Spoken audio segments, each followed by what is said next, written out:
Dude, I was muted. I'll go again. Woo! Feeling good today. Ready to go. Hello, everybody. How's it going? I had to give it a take two. Appreciate you guys for joining me again. Ready to go. Today is Friday. Oh, thank you. Friday. We all love Friday. Yes, we all love a good Friday. Oh my gosh, I look forward to Fridays. Because that means I get to sleep in on Saturday. Catch up on some Z's. Oh. Hey, how's it going, Mr. Tim? I appreciate you for joining me here. Welcome in again, my friend. Went and got some pho. It was pretty good for dinner. That's what I got on my way home. And tried a good place, and it was a good bowl. So, feeling good. It was spicy, so we are hyped up, ready to go. But I am full. So if I'm burping, then you know. What is he? Got me there. Boo, boo, boo, boo, boo, boo. I've actually watched like NFL football in a couple of years. I was a pretty diehard Cowboys fan though growing up. Get really passionate about the losses and just be ruined. My day would be ruined, so it was quite often during the season. So on those Sundays. Same with the Portland Trailblazers. That's my team. The Portland Trailblazers. R.I.P. Mr. Dame Little's ACL. Crap. Feels bad, man. Moment of silence. He'll probably be done after this season. So, what do you think about that, Tim? Sucks, huh? I know you're the NBA guy.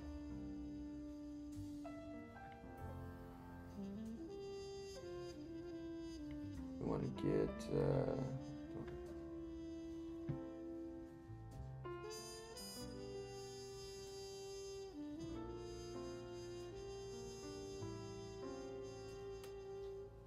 Hey there.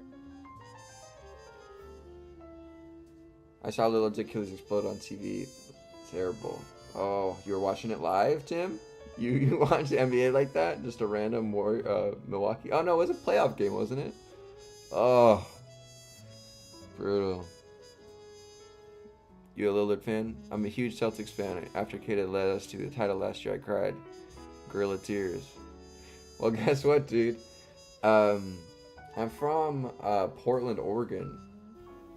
I know, I look like it, right? I look like an Oregon guy. Yeah, so I'm from Portland, Oregon, so that's why I'm a Portland fan. I grew up going to a lot of games. Die Hard. You know, that's why I got this jumper. Come on, you know that, Tim. I gotta get it all with the video. I shot like at least like 40% from three. Come on. Maybe not that much. Maybe like 39. But I played a lot of basketball growing up. That's all I did with my buddies. But and played video games, basketball and video games, and went to school. Hey Zale, welcome. Trying to make a career, learning as a curiosity.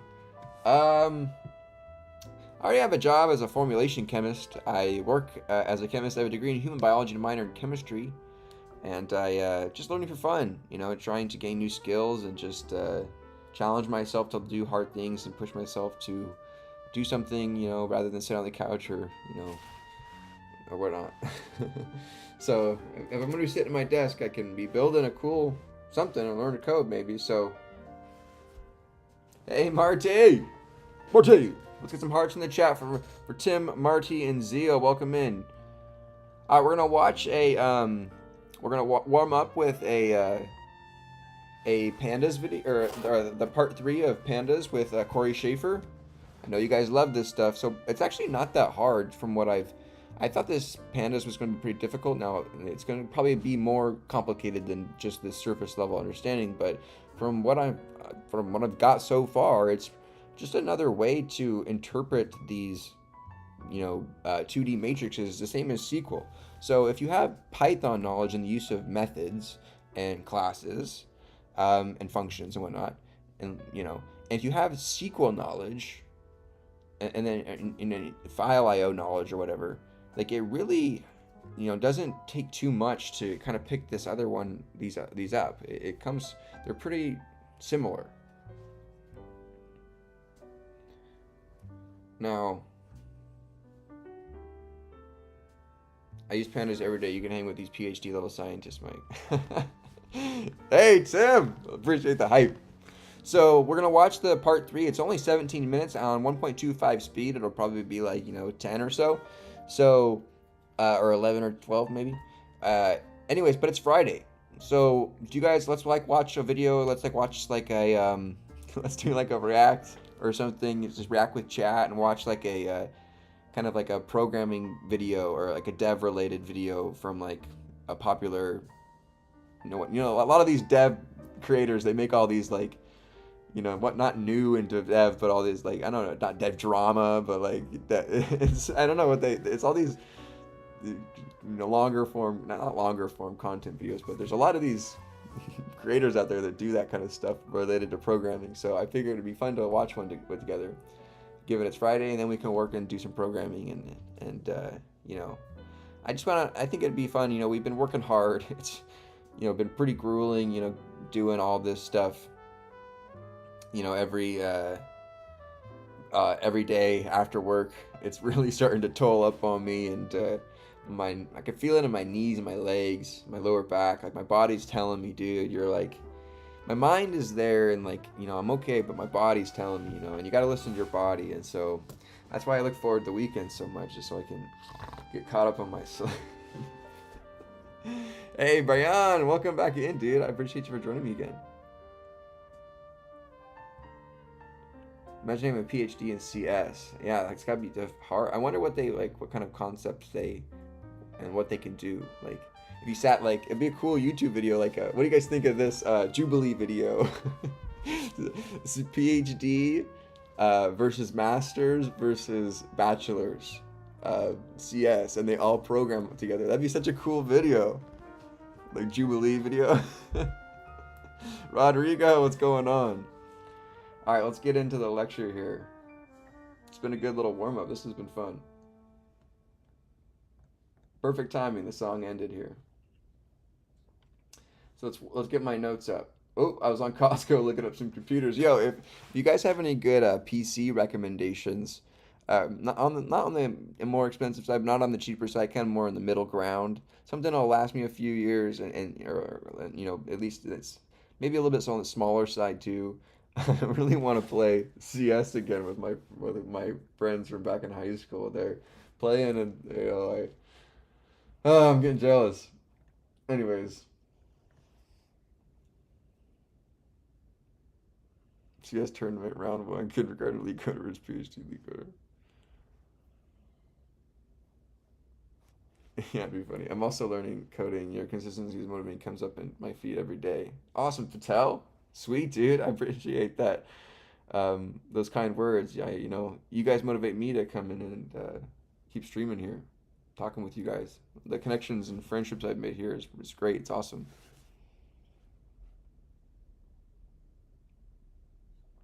Okay, let me make this bigger, I guess.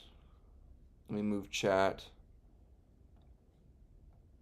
Let's move chat so we can watch this video, and I can pull up my notes here. I don't want to make chat there because it's too... I can probably leave it there, actually. I think that's why I had it there. So let's get our notes up. All right. So we're in here. We just need to go...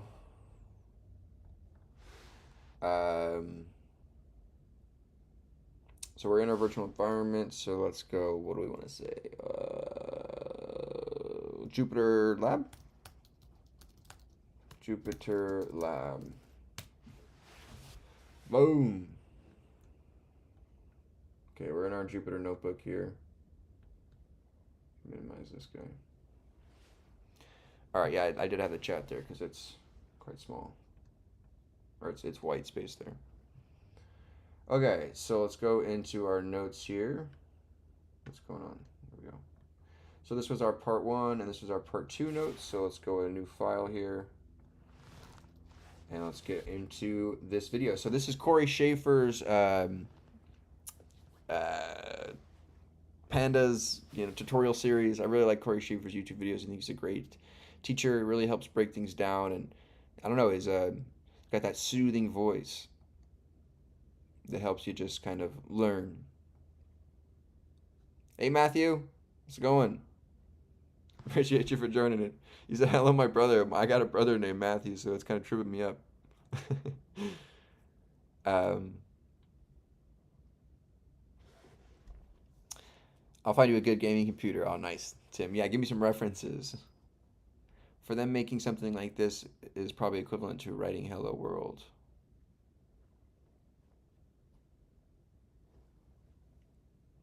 I give up on PCs. Although I just go to Micro Center and get a laptop. LeetCode is killing me. Do they have dark mode? Oh, they do. Oh, sorry guys. My bad. My bad. My bad. My bad. Clutch. If you guys are new here, sub along. We're trying to hit 2K tonight. 2K tonight. 2K tonight. 2K tonight. We got to do like a subathon. YouTube subathon.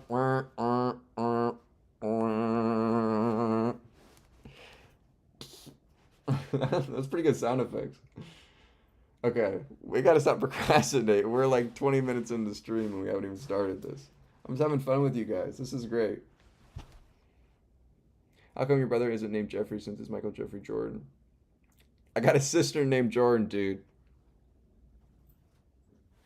Oh, you know that. Jeffrey. Yeah, so dang. Yeah. Okay, let's get into the notes here. So what is high contrast then? Theme, high contrast. Ooh, now it's like all retroactive. Okay, let's go back to dark. I think that one was a little bit better. How's it going, everybody? In this video, we're going to be learning more about indexes.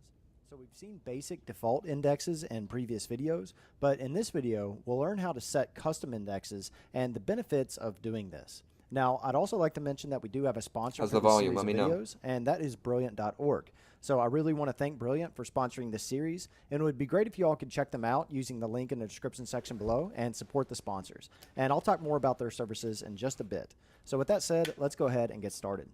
Okay, so I have my snippets file open here, or my snippets notebook open here, so that we can look at indexes using a simple data frame with a little bit of data. And then we'll see how to use these with our larger survey data set that we've been using so far in the series. So in these snippets... Okay, let's go ahead and get a... we'll do something similar, but we'll use you fellers as our people. So we'll do a first... and we'll give a list of people. So this is going to be Mr. Tim. We've got, who else we got here? Rodrigo, that's the first one I saw. Mr. Rodrigo. Make sure I spell that right. Rodrigo, sorry, oh God, pause. Rodrigo, sorry, my bad, man. And then Marty. Oh, I keep forgetting. We'll say Mar, and then his last name will be T. Mr. T. All right, last. Let me make this a little bit bigger. Yeah. Now we can actually see. Jeez.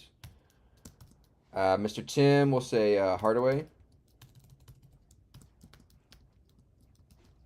Is that how you spell his last name? Rodrigo.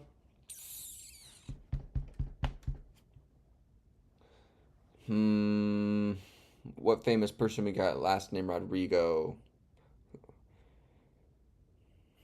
Rodrigo.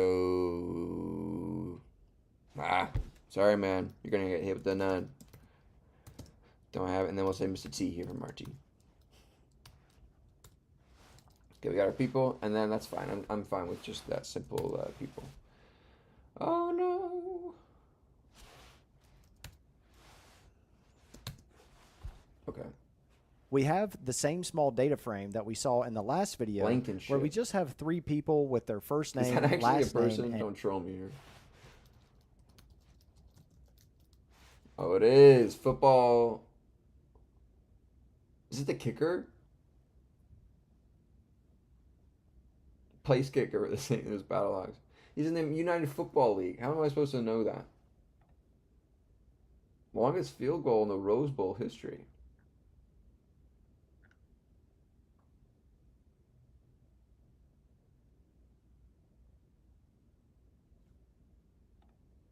Minutes of time of possession. That's remarkable. And trying to add to it. Kick is up, and it is good. The ball back to St. Louis, and all they get out of it is 3 points. All right, cool short. Just some kicks. All right.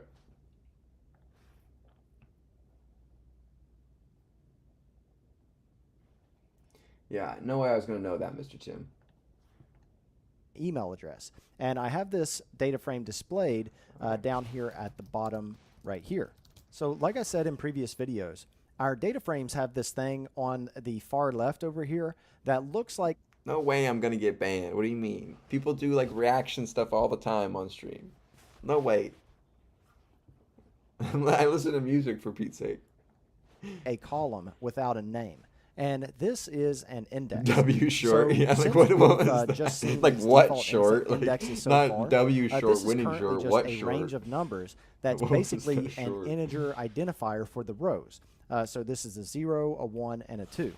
Now, sometimes it might make more sense to have a different identifier for each row. And that will basically be the label for that row. So it's usually unique. Now, Pandas doesn't actually enforce indexes being unique, and sometimes it won't be, but most of the time these will be unique values. Woo! So what might be a better index for our sample data here? Well, maybe the email address would be a good index for this data, since that's usually a unique value for we're most gonna set people. the index So of the- right now, if I wanted to view all of the email addresses, then we could say df and access the email column. And we saw this in the last video, but we can see that it displays all of these email addresses. Now, what if we wanted to set these email addresses as the index for this data frame? Well, to do that, we could just say df.set_index, and then we can just pass in the name of the column that we want for the index. So if I run this, then now we can see that the email is on the far left and it's bold. And it actually does kind of look like a normal column because this index has a name. It has the same name as our column when we set it. So I want to show you something here. We can just set this index in this cell. Okay, so we can, so like this function, right? It just set the matrix or the data frame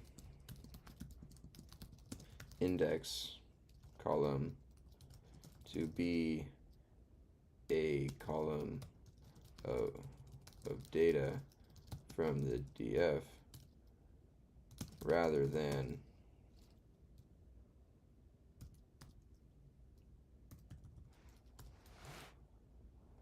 right.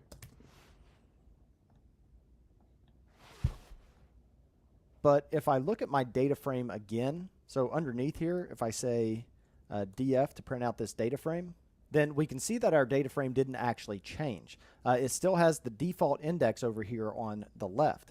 And that's because Pandas doesn't do a lot of these changes in place unless we specifically tell it to do so.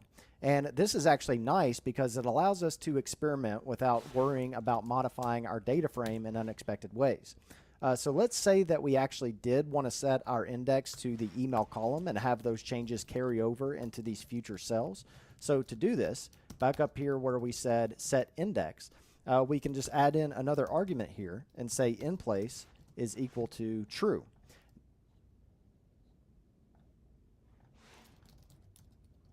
Does not automatically set the attribute in place. DF is still indexed with. Alright. Cool. So then you can set, you can use df dot set index first, and then say in place equals true. So now, if I set this and then run df, now we have it set. Let me see. However, again, however,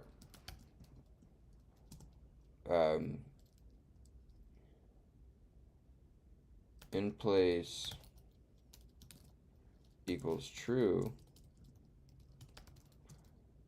in df dot set index will set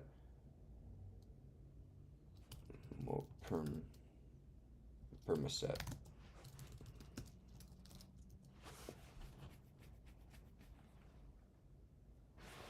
Let me say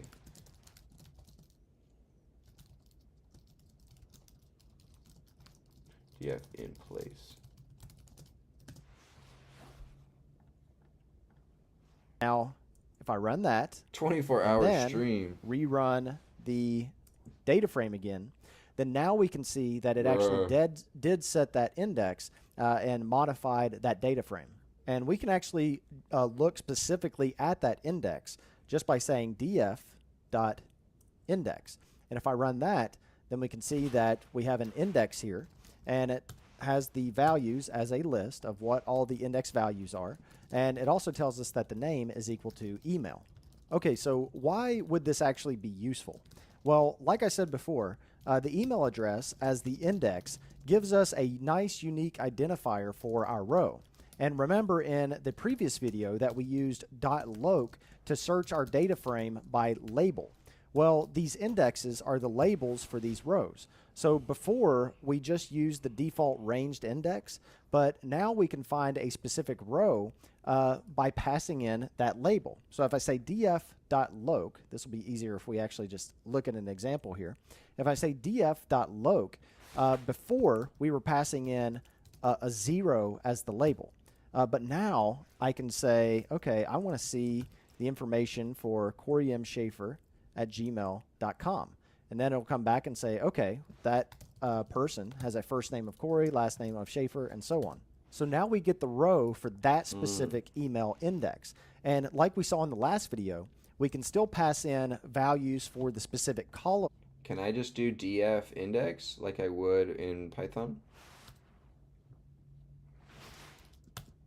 No. Oh. So .loc and then do it. So if you want to do it, okay. So pass in a index, a row index into pass a row index into .loc to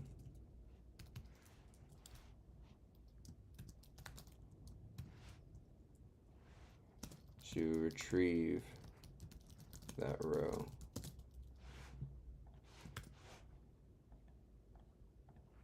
Last Hardaway named Tim.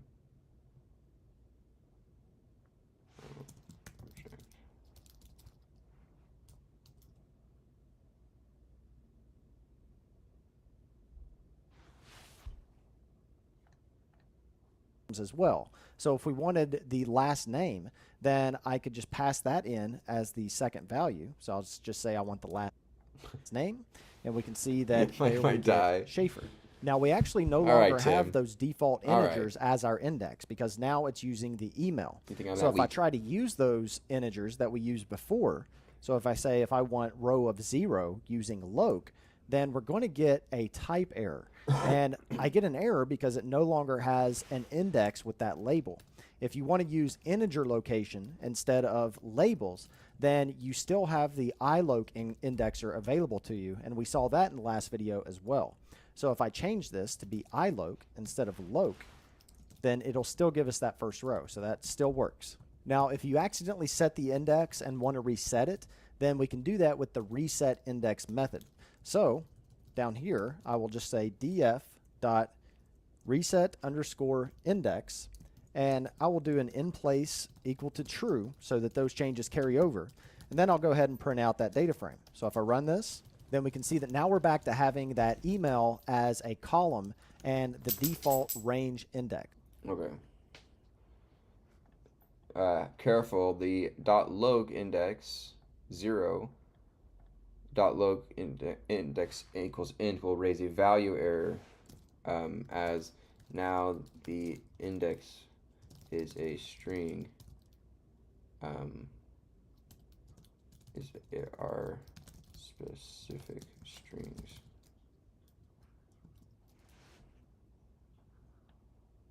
Right. So we need to use df.iloc to go to get 0. Now we can get 0. So use .iloc int index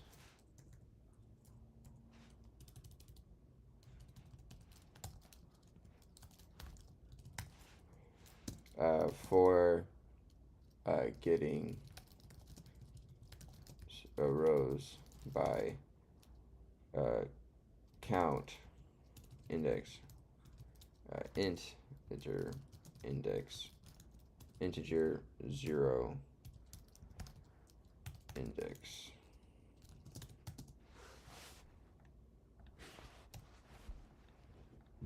Still.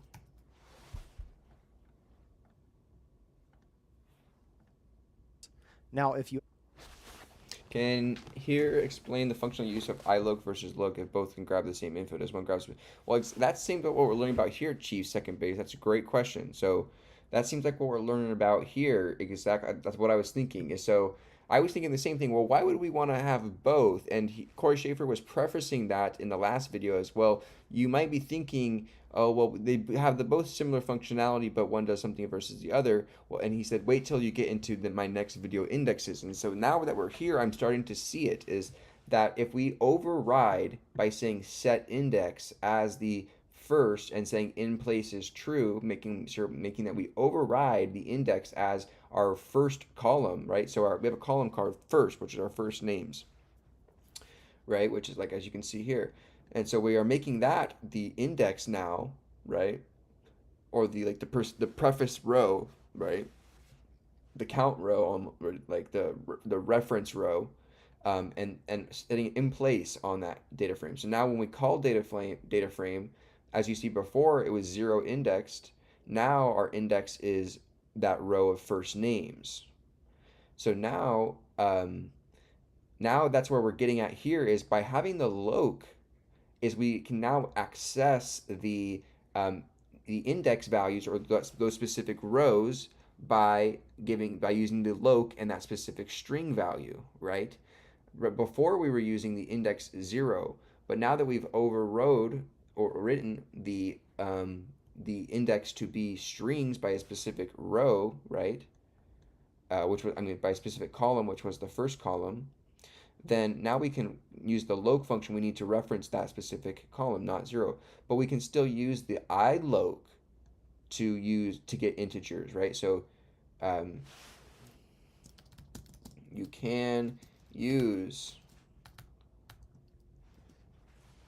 iloc for getting the 0 index still. So you still have the functionality. So that's where the difference comes in, is that when you override the index for a custom value from a specific column that you have in your data frame, you can still access the 0 index column with the iloc, or the 0 index row with the iloc, and then probably do the similar functionality for accessing the columns with a second passed in list. Like if we access 0, 0 and get that, now we just get Hardaway. But if we access Tim, quote, Hardaway, or yeah, Tim, or this will only access, so if I do Tim 0, I get a key error. 0, so we get columns item. Okay, so you can only pass in one single thing into loc.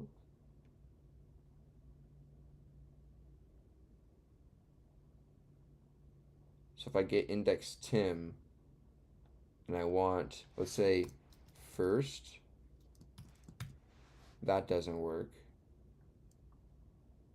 So if I give an additional header, so this is searching for Tim via index. So if I want Tim,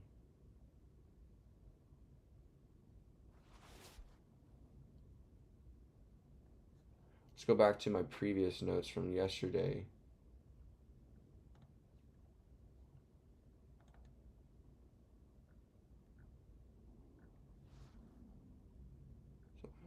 So look, you can put in the index and then the, so you can put in the second argument, it can be passed as a string.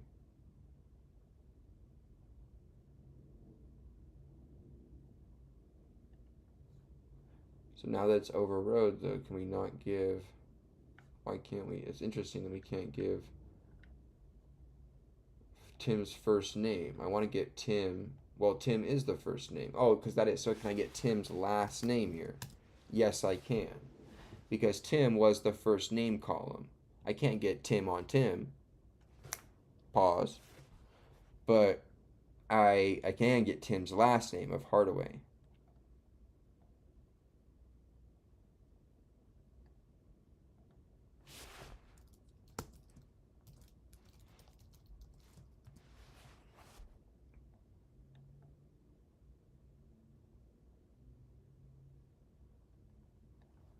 Cool. That's interesting. Actually know what you want the index to be when you're Hey, Nope creating your Sandwich, data welcome back frame, in, dude. then you can simply set it there Mr. instead Nope of setting Sandwich. it later using the set index method. And we can do that as we're loading in data from a CSV or other source as well. So let me switch over to our other notebook here with the Stack Overflow data that we've been using so far throughout the series. And we'll take a look at some real-world examples of why using indexes is useful.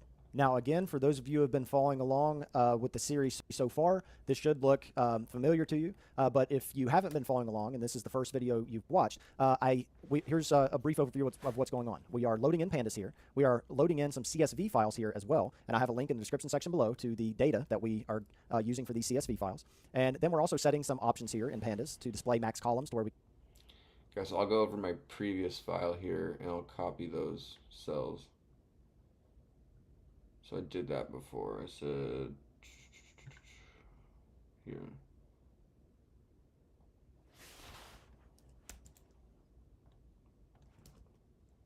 One, two,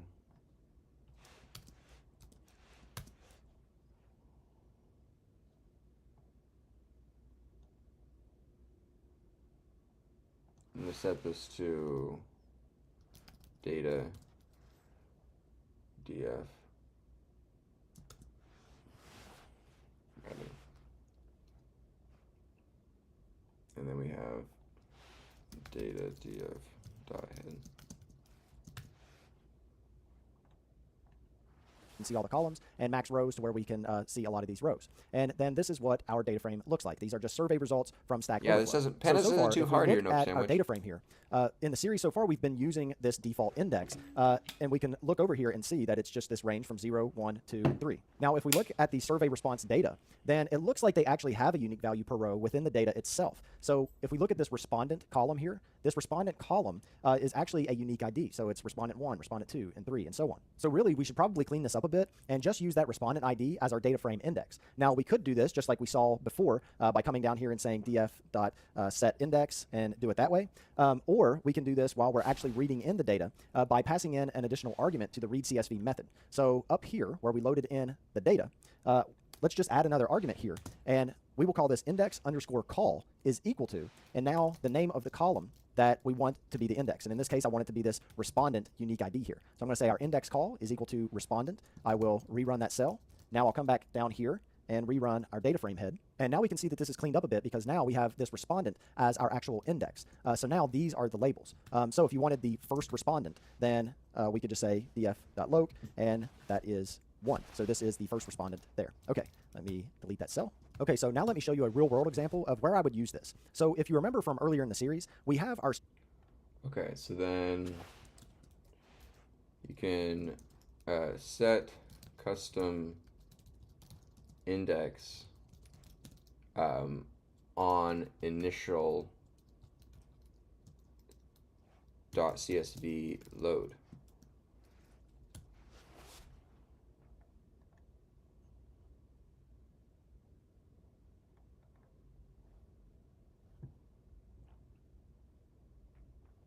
GTA 6 got delayed.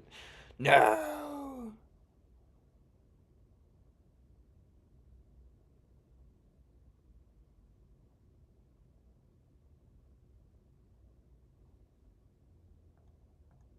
survey data that we can see here, but we also have another data frame that tells us what each of these columns actually means in the survey data. So let me display that data frame real quick. So for example, if I wanted to know what hobbyist meant, then we can look at our schema data frame here, and we can see that the answer that or the answer on the survey, or the question on the survey for hobbyist was, do you code as a hobby? So when we see yes and no questions up here for hobbyist, they were answering the question, do you code as a hobby? So here's a question. What if I wanted to locate what a specific column meant without needing to search through this entire data frame manually? Well, in this case, we can simply set the column name as the index and use the .loc indexer. So I'll set this index up here where we loaded in the schema data frame. So let me go back up here to the top, and the column, we want this here to be the index because these are all unique values. So I'm going to grab the name of this column, which just so happens to be column, and then up here, I will say that I want the index to be equal to this column of, actually let me get that within the string there, okay? Index call is equal to column. Run that, and now let's rerun our schema data frame. And now we can see that that column is bold, so that is our index. So now we can use .loc to search for those columns.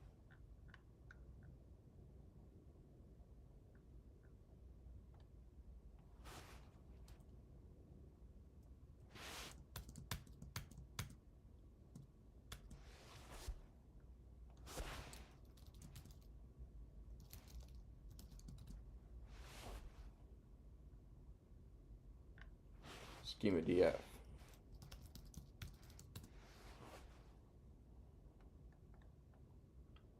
Question is the column. Okay, so question is the column.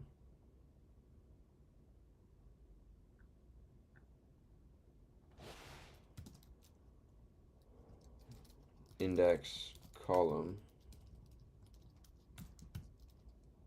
question.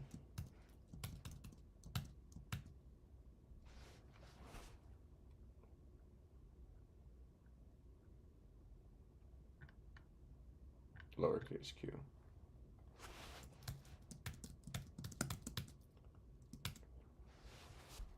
Okay, so now we get the question.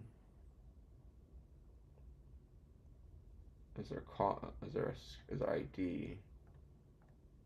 Directly. So if I wanted to see what the information for the hobbyist column was, then I could just say, let me scroll down here, I could say schema data frame .loc, and then we can just pass in the label of the index that we want. So if I wanted to see what hobbyist was, then we can see, oh, okay, hobbyist has the question text of do you code as a hobby? So let's go back to our survey data here and see if we can find a column that doesn't make much sense to us. So if I scroll through these here, okay, like what would this one mean? MGR idiot, okay? MGR idiot.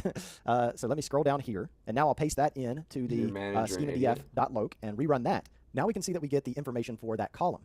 Now the text is actually truncated in Jupyter Notebooks by default, but we can change that setting if we'd like to see this entire question text. But I kind of want it on since we have so much data to display. But instead, if you want to see the full text for that question, then you can just access the data in that row and column directly by also passing in the column name into .loc as well. So just like we've seen before when we're using .loc, this is the row we want. So what column do we want? So we want to read that question text. So I'll paste that in. And now if I run this again, now we can see that the full question text for what MGR idiot means is how confident are you that your manager knows what they're doing? So this is one nice example here of when setting these indexes is useful because it allows us to make these search these rows by labels very easily, just like we did here with the schema. Now let me show you one more thing before we finish up here. So hold on, let me see here. Let me go remove that, run all of these. So if we do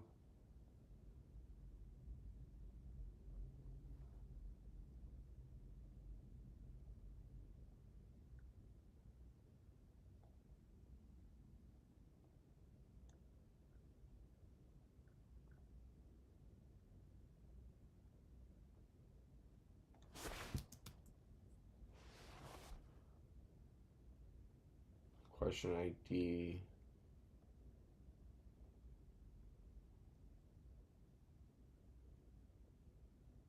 Oh, that's data. So schema df.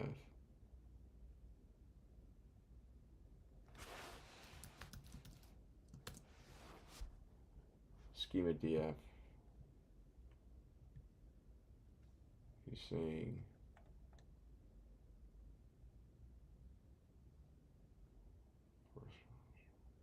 selector.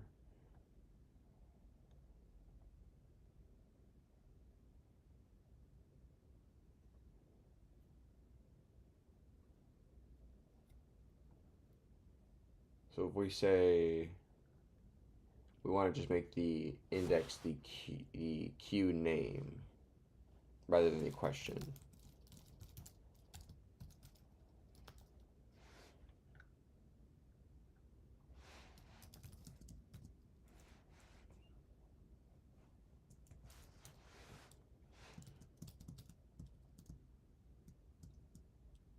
Okay, so now we get the queue name. So now if we set to schema df.loc and we want to get, let's say we want to get the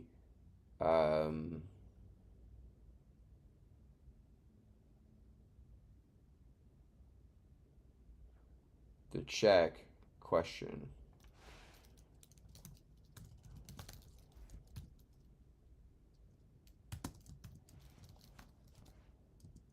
Right.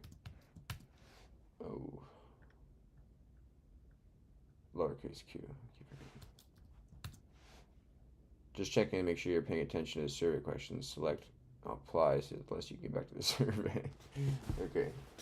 We can see that we were able to set our indexes and all of that looks good, but it might make it a bit easier to read this schema data frame if the indexes were sorted What do you think about alphabetically. Udemy courses? I've never done one. Does anybody have any schema df insight on that? Sort underscore index, and let's run this. Let me scroll down here a little bit, and we can see that now these indexes are sorted alphabetically.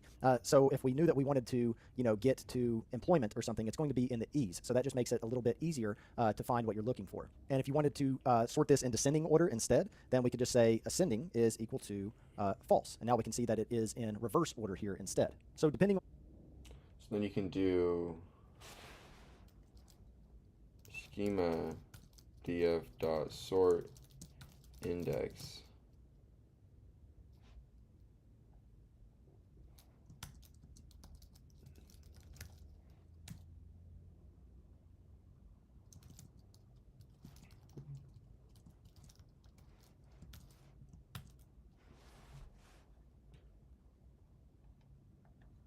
Okay, sort the index values alphabetically.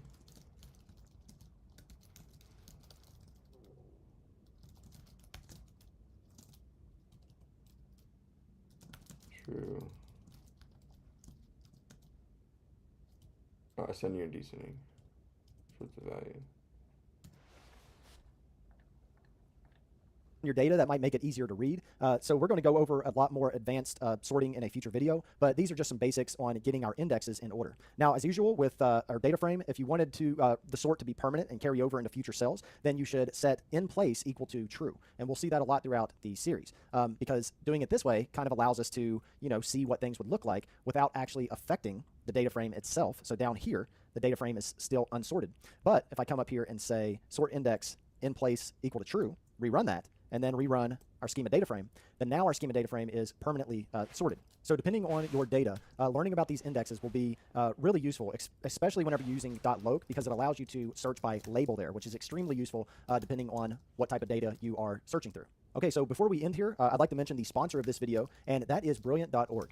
So in this series, we've been learning about Pandas and how to analyze data in Python. And Brilliant would be an excellent way to supplement what you learn here with their hands-on courses. They have some excellent courses and lessons that do a deep dive on how to think about and analyze data correctly. For data analysis fundamentals, I would really recommend checking out their statistics course, which shows you how to analyze graphs and determine significance in the data. And I would also recommend their machine learning course, which takes data analysis to a new level, where you'll learn about the techniques being used that allow machines to make decisions where there's just too many variables for a human to consider. So to support my channel and learn more about Brilliant, you can go to brilliant.org/CMS to sign up for free. And also, the first 200 people that go to that link will get 20% off the annual premium subscription. And you can find that link in the description section below. Again, that's brilliant.org/C. Sweet. That's part 3. Boom, boom, boom, boom, boom. Let's go. All right, you guys. Nice. Good work. Good work. Oh man, dude.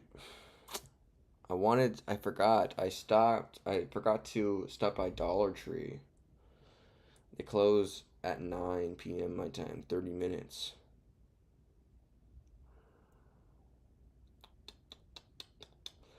I wanted some, like, soda candy. Sue me. No. Okay.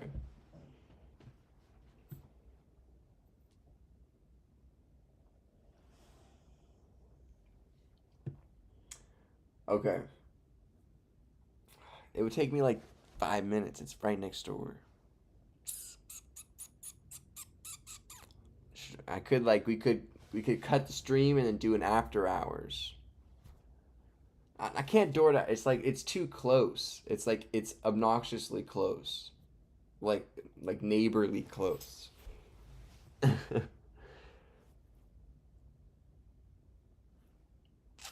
Ah. Do I put the old bathroom message on and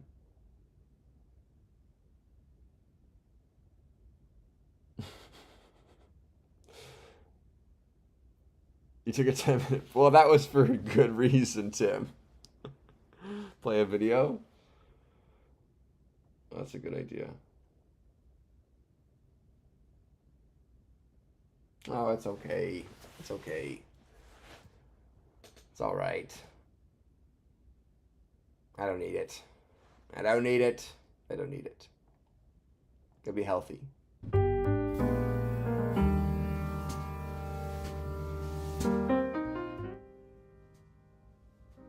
Wait up. I need it.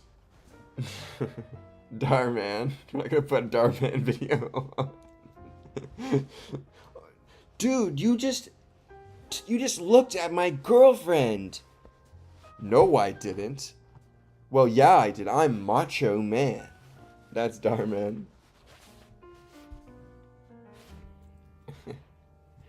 All right.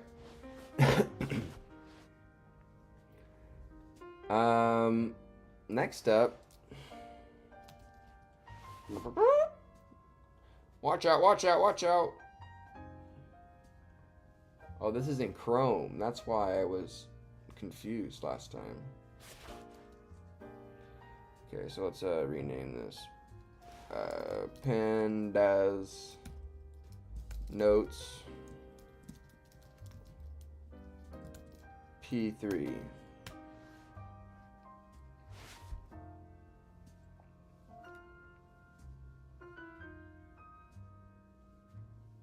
No, kid pulls the fire alarm and gets caught. No, was the kid get like beat or something like insane like that? Those videos are just ridiculous. Oh, this brightness. No.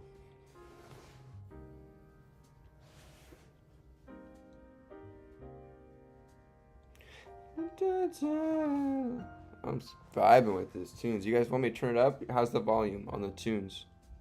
Let me know if you want me to turn it up. Turn it up. Turn me up.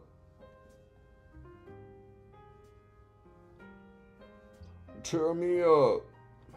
You can't like merge these like you can Windows. It's annoying. How do you merge two windows together?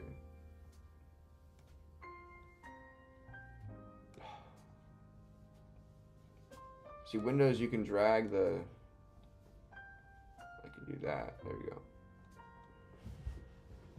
You can do it on here too, I guess. Oh well. Gets caught in 4K and arrested? A kid gets arrested?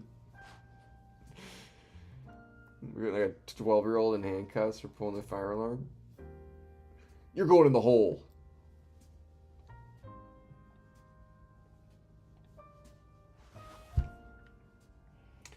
Alright. We can bust a couple of these ones out. ID is the primary key column with values. column with values for this table. Write a solution to report all the duplicate emails. Note that it is guaranteed that the email field is null.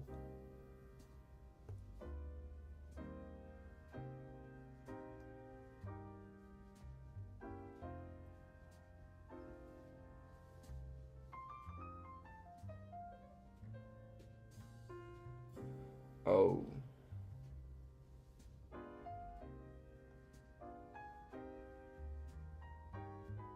Oh boy, maybe I don't got this. It's at a 70% success rate. Uh-oh. SQL. We could try it in SQL and Pandas after we finish our Pandas. Okay, so what query could we write to get all the duplicate emails out of this? So we want to select, so if we select all from our ID, primary key is the ID. So individual IDs, okay, are just the numbers counting, got you. For the values table, it contains an email. Emails will not contain uppercase letters.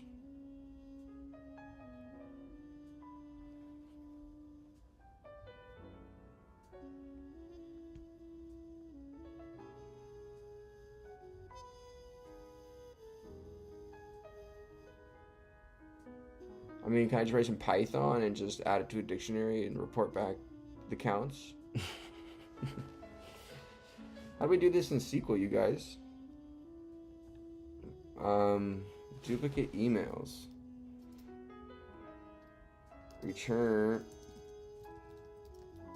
Select something from what's it called? Person.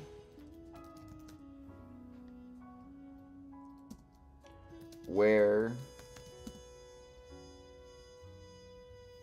this is 182. Return select underscore something, right? We need to figure out what to select something from person where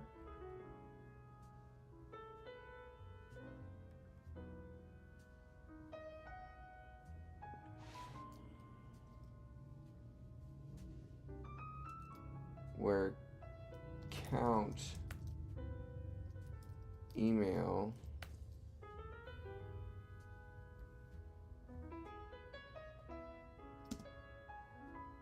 greater than 1.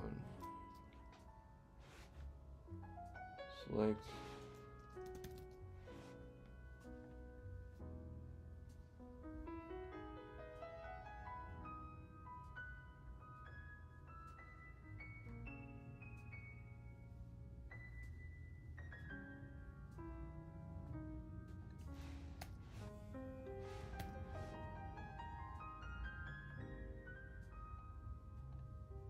how do you do one of these problems? I forgot. Like for the syntax they want.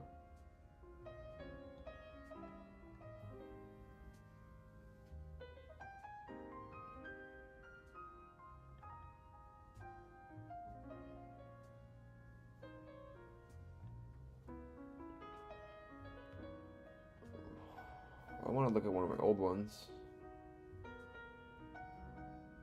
Return, you put in parentheses, you put in quotes? No.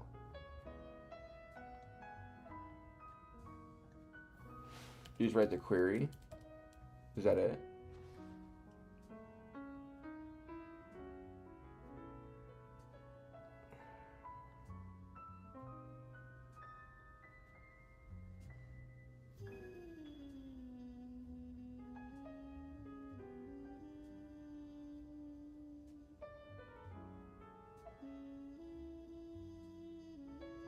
So they can count the number of emails. We don't want that.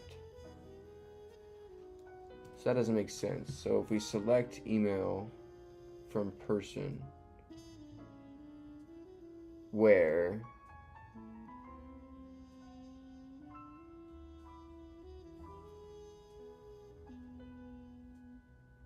duplicate emails. Come on, someone's got to have an idea in chat. in SQL. I've never done duplicate stuff. Or is unique?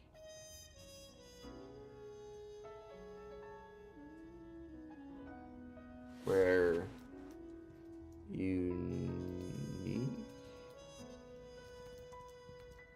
email? Or can I just go count email? Greater than 1?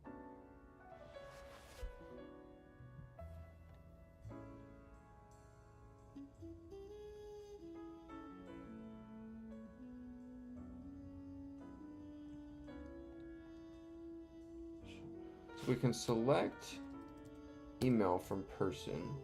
That'll give us the individual emails back, right?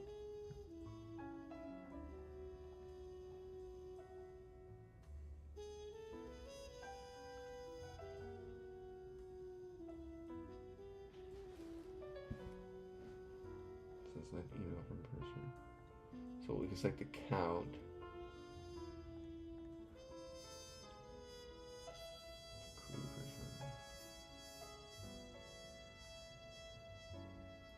So do you have to like say like use a for loop and check each email, or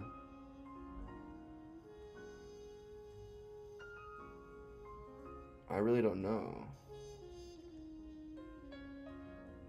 of any functions. It's just I don't know.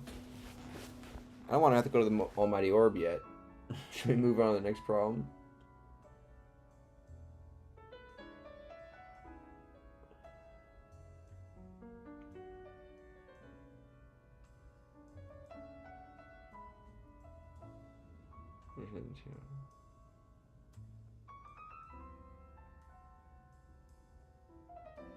Order tables.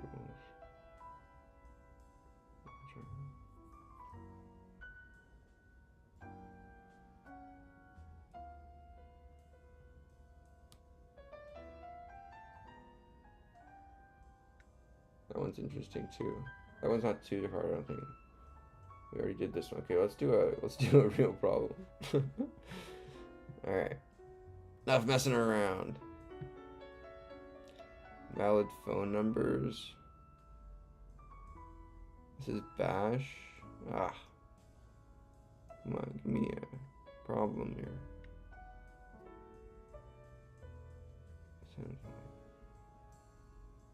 Raising temperature. That's another SQL. Implementing stack using queues.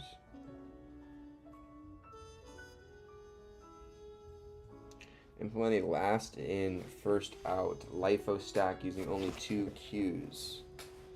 The implemented stack should support all the functions of a normal stack: push, top, pop, push, top, pop, empty. Implement the my stack class, void push, exit, and pop. Boolean empty returns true because I was gonna false. Push to back, peak, pop, for front, size. Depending on your language, the queue may not support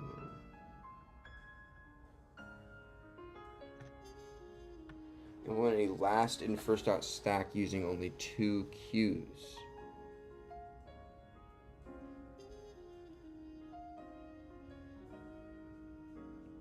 Two queues.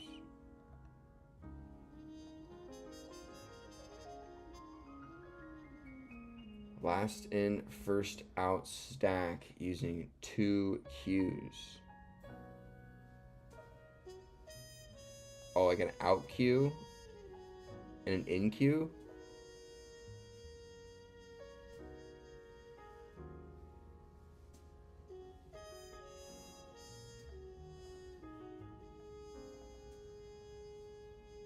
What does this 2 queues mean?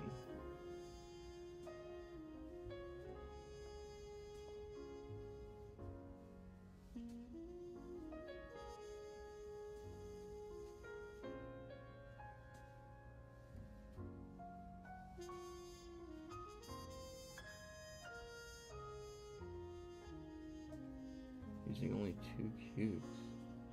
Like, it wants us to use like slices? Just use 2 strings? Or 2 lists?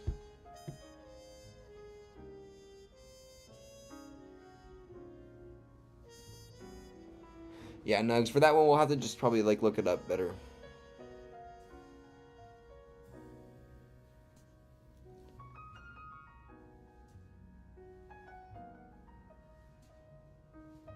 I'm sorry, I'm just not following what this is asking me. Let's do a last in, first out.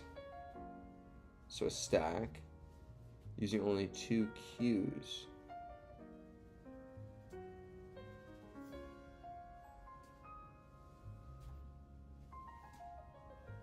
So you have 2 queues. You have Q1, you have Q2. Right, so you have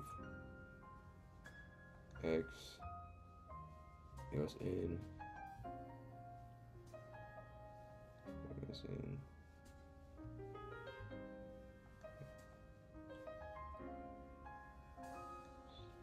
First out, stack then. So hold on. So if you have 2 queues, 1. I know. I don't get what does this 2 queues mean? I've solved the other problem already.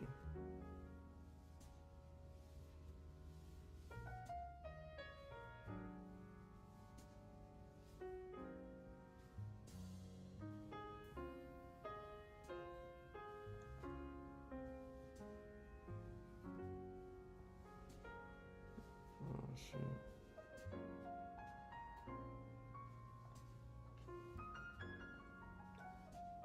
What does it mean by 2 queues? That's all I'm gonna ask.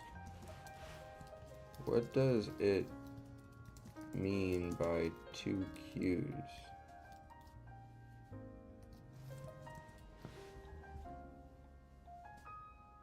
You're not allowed to use any built-in stack structure Python's list with a pen and pop. You must simulate the behavior using 2 queue digits which are first in, first out.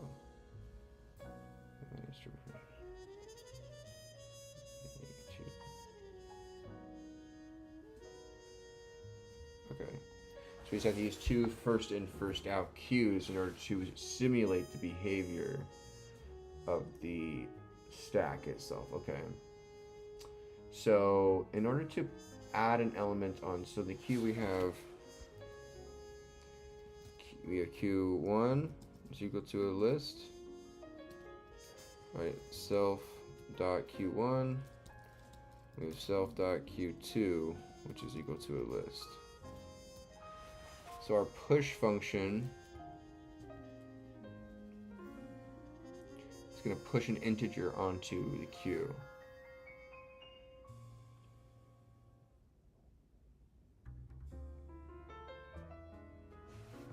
Oh, so a queue is just, these are variables. Got you. No, they're lists. Last in, first out.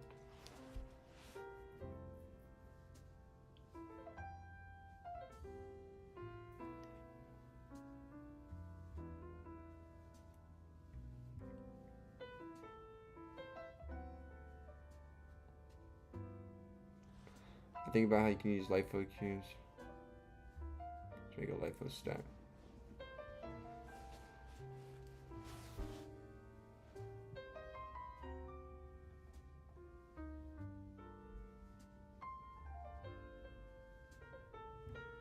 Depending on your language, the queue may not be supported natively. You may simulate a queue using a list or a deck double-ended queue as long as you only use queue standard operations.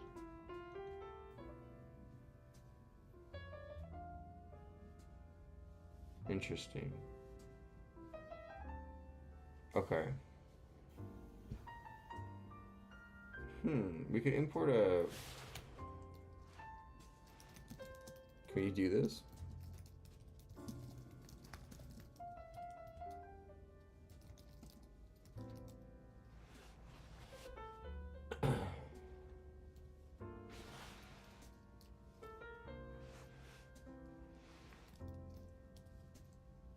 Is it lowercase? Like this?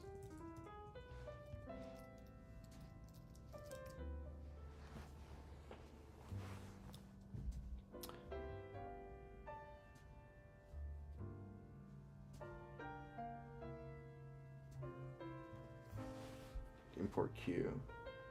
I don't think Python has Q. They only have a deck, right? So you can add in from both sides.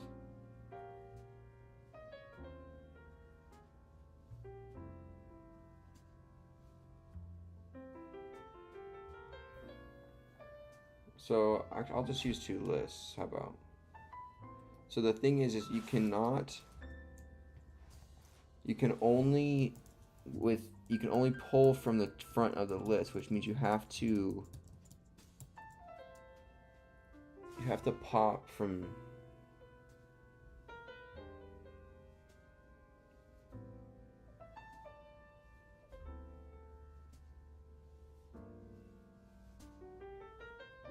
But we can't use push, pop, and empty.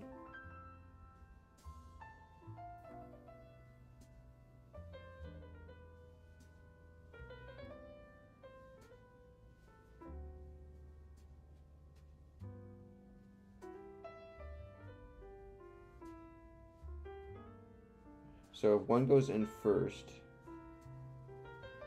okay, let's think about this. So you have Q1, you have Q2. So if we have an element X that we're going to load into this Q, this is the first in method.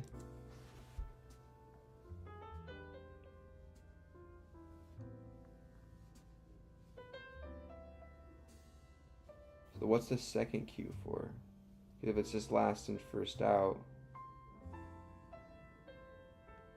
you could just keep adding on, and just pop off, pop off, pop off, pop off, pop off. But a Q you can't remove from the back, you have to remove from the front. So if you add an element to the Q, this is the last element we need. So it has to go here. Oh, I got you. So what you do is you add an element on.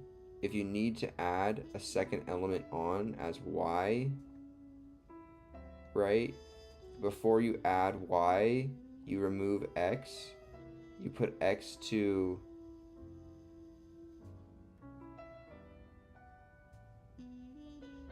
okay, so this is the remove Q, this is the pending Q. Right, so this one always stays at one item, one element. The ready to pop, right? The most recent element ready to pop. Otherwise, other elements stack. So if you remove an element from this one, then you push an element onto it. So, right, in this case, I think I got it here. We'll see. So in this case, where you have an X element that gets pushed onto the Q, right, this is the remove Q, this is the remove. Well, so, whoops, my bad. So if this is the remove Q, right, if X gets pushed on, it goes there. We want to take a Y, we want to push it on to the Q. We check if there's a value on Q2. So we have Y, we want to put it on. We check, is there Q2? If yes, we want to pop Q2, append result to Q1, and then append Y to Q2. If it's no, then we're going to just append. If it's no, then we're going to append Y to Q2. All right, this is not too hard. This is pretty easy. Let's write this up. Hopefully. So this is the remove Q. like this is pending remove. Pend remove. Whatever. I'll just keep it track in my head. Right, this is the like the buffer, right? This is the single, and this is the buffer. We'll say this, single, we'll say buffer. We'll say single. So then we don't even need to have a list here, we can just say none. Okay, so what we'll do is this. We'll go for push, we'll say, we'll push element X. So we want to add the element X onto the queue. So if self.single, if there is self.single,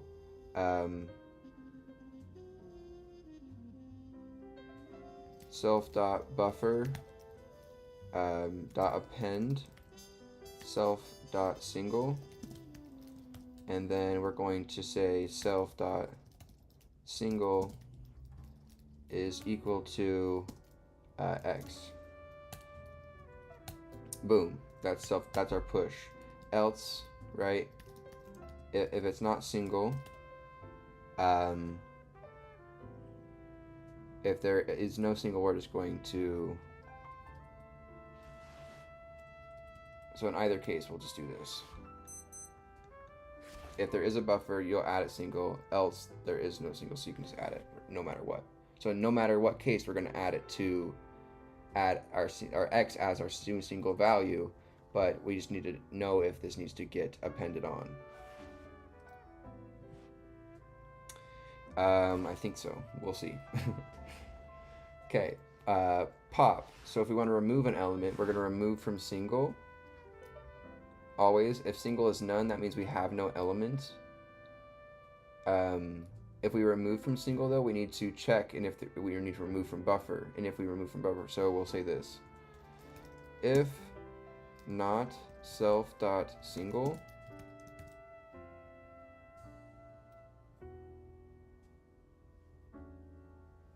right? If single is none, then we're going to return none, right? If single is an element, we're going to, if self.buffer, so there is a single, we'll check if there's a buffer. If there is a buffer, we're going to say, oh shoot, no. But the queue can't pop.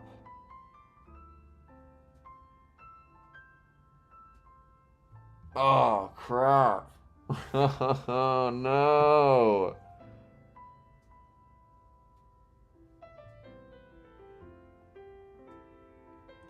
Right, our Q1 can't pop.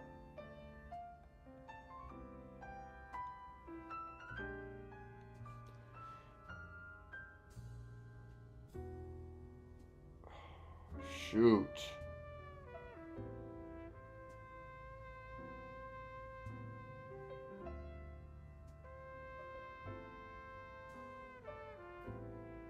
What do you do with the buffer?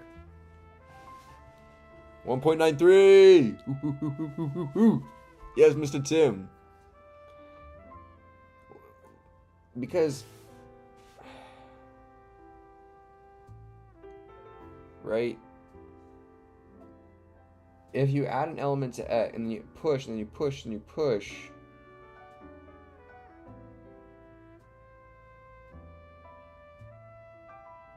so the queue, you have to append into the -1 if you want to utilize the pop, or you have to remove from the -1, right? So which would we rather have?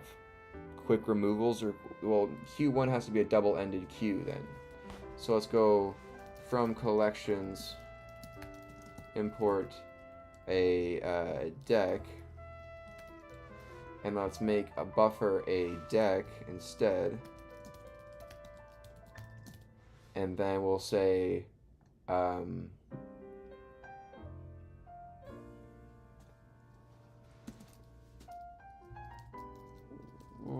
let me look up in my notes first into our DSA in Python into chapter 3.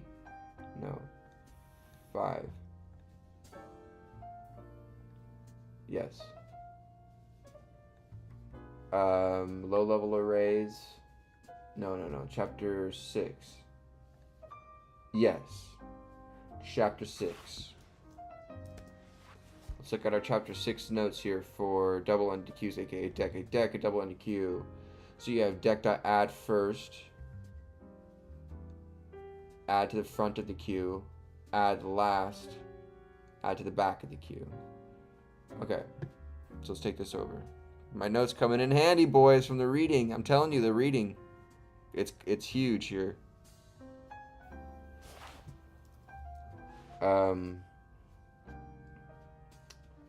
So if we want to pop, we're gonna not. So if we're going to append, this is going to be add last self.single.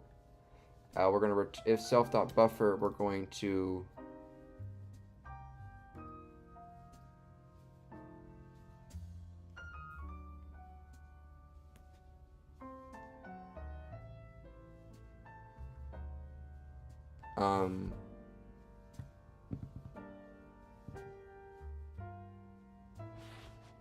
queue if self.buffer, we're going to do value or top buffer is equal to deck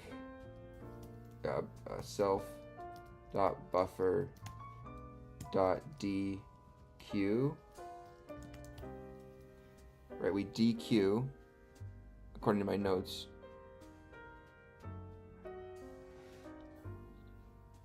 Oh, that's queues. Whoops, sorry. Not DQ.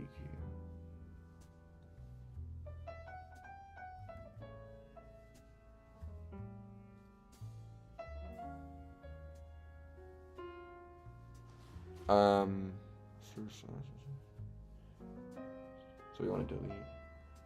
If there's a top of the buffer at the front of the list, right at the front of the line, we want to delete first.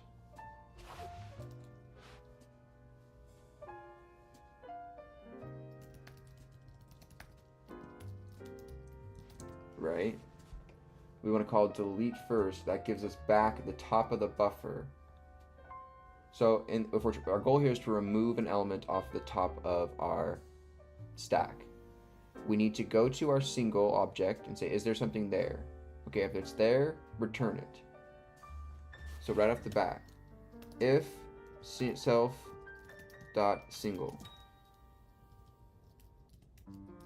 right? We're going, if there's self.single, we don't need this statement. We can return none here. We'll take this, right? If there's self.buffer as well, then we're going to do top buffer. No matter what, we're going to return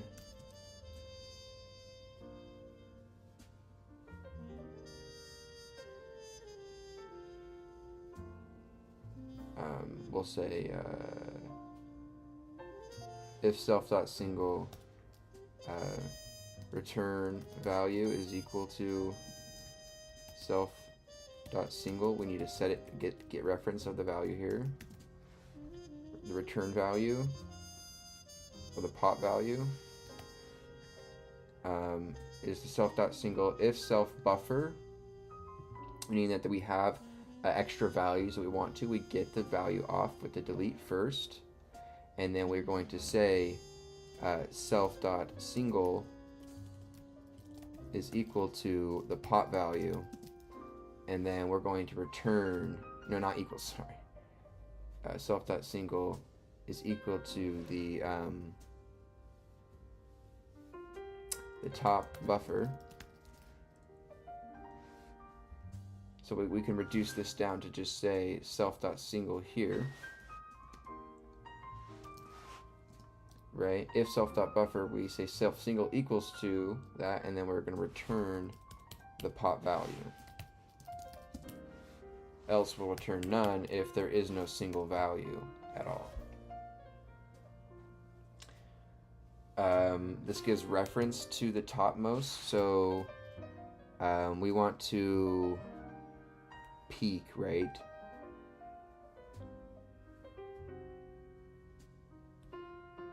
We want to peek at it, we don't want to delete it. So this is just going to return, so if self.single, right, return self.single, else we're going to return none, right? And then empty if not self.single, return none.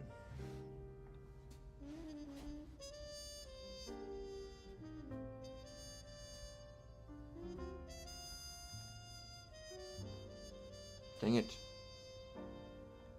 Dang it.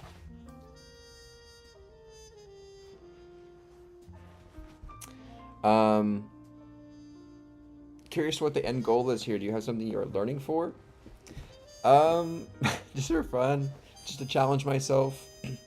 You know, I was getting kind of tired just coming home after work every day and, you know, walking my dog and then waiting out the clock, watching TV, hanging out, playing games. You know, it was fun at first, you know, good break from college for like a year and a half. But after that, I was like, you know, and then I kind of got not the idea, but I kind of realized the reality of the situation that we're kind of all in is that the monetary issues and the financial issues in the world are so difficult that you know, if you want any chance, it seems like, of you know, being sustainable, having a potential future, family, house, you know, these basic necessities, you know, that you think you would have, you know, you have to have multiple income streams.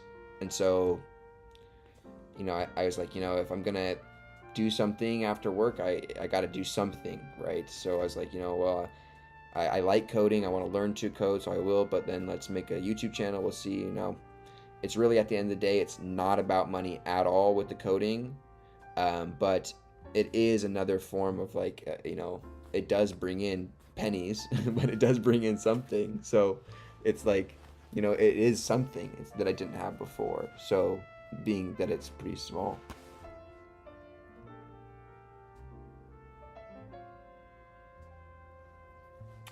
It's been a while. You spelled single wrong in the top function. Oh, did I?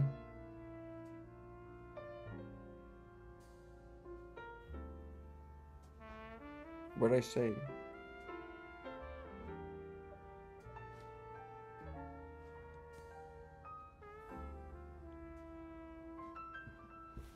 Hey, no, yeah, I figured it was you. What's up, dude? Stoic, what's going on, man? It's been a while. How's it going? S-I-N-L-E.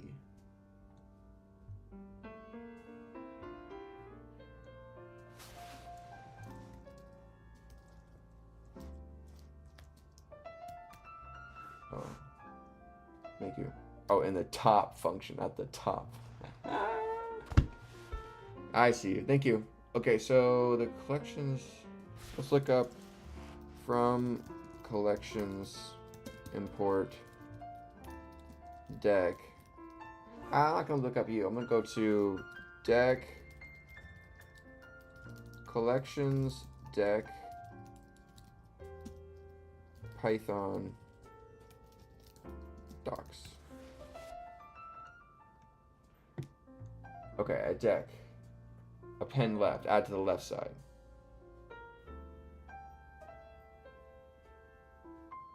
Oh, they made custom decks in that book. That's why.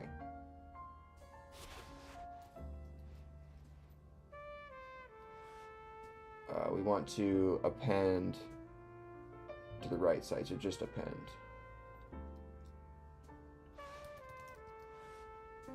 And then we want to, here, instead of delete first, we want to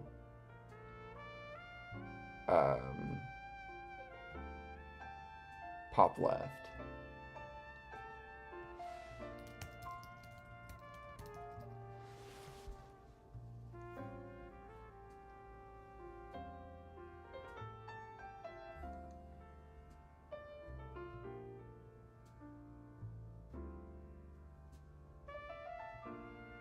Bruh.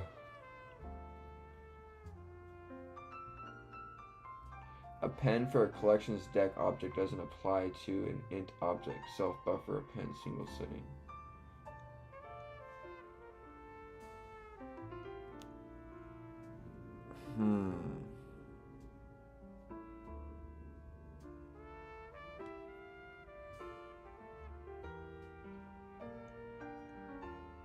So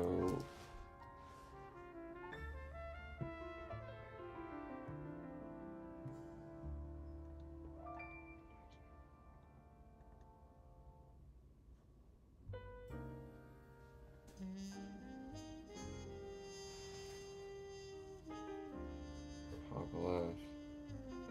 Append. I can't append an int.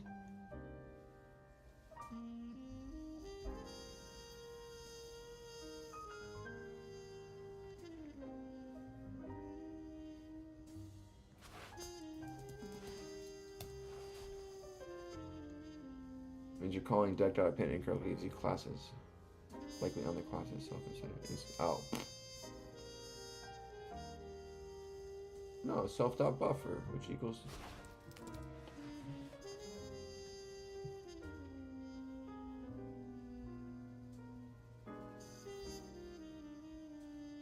oh, it wants false.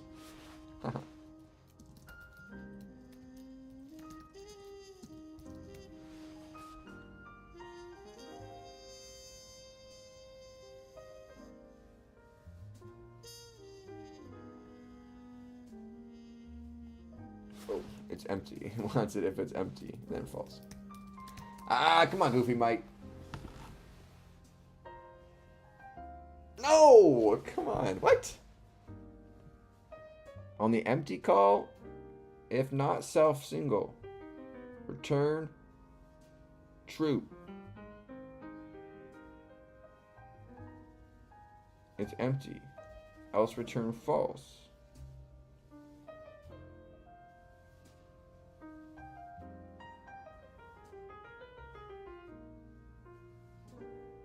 Expected is true, so you pushed and popped and it's empty. It should say it's true.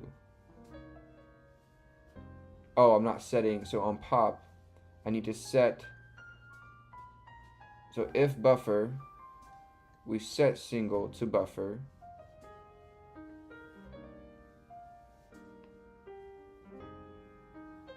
If there is no buffer, self.single becomes none.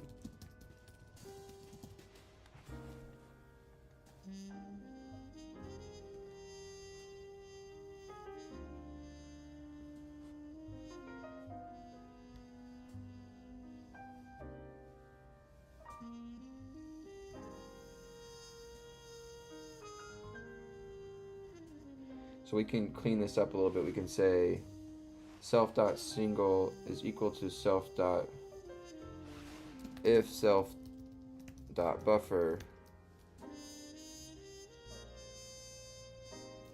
else none. And then we can get rid of this altogether and run that. Show me the money. Come on, it's Friday night. Bruh. No. Oh, come on. That was such a blue ball moment. Alright. We push, push, push. Pop. pop.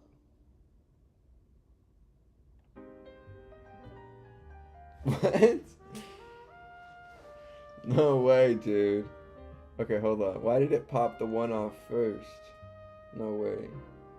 So we pushed a 1 onto the stack, a 2 onto the stack, and a 3 onto the stack. So 1 went on.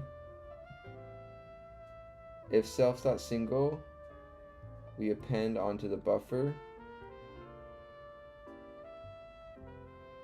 If there's not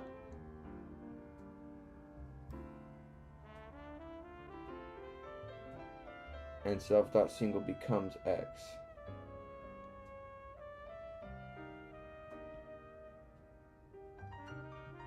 So I think that's right. So I think it's happening in the pops, right? Our pushes are okay. So in our pops, so if self.single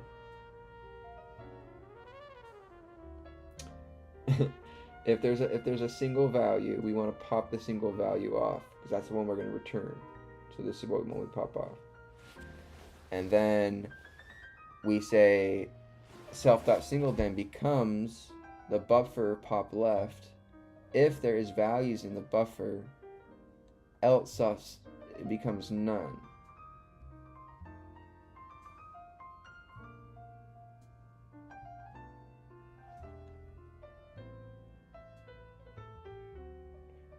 Popping left. So we pushed 1, 2, 3 on. We should have got the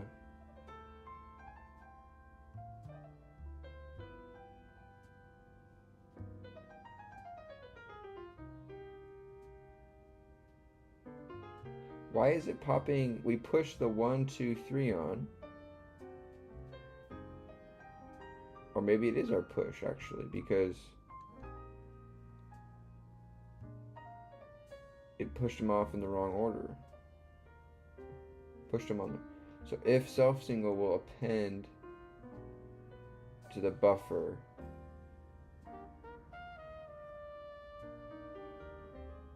no. No. This is wrong. If self-single, right, we append to the buffer.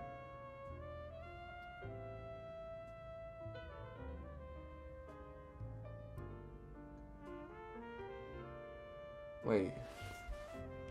Maybe it is right. Going through like the 500 stages of emotion grief right now.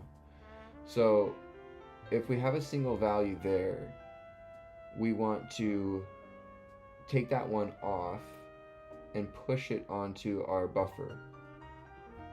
Okay, and then we set self-single to there. If it's not there, we just set it there automatically. No matter what, we set it as single. Okay?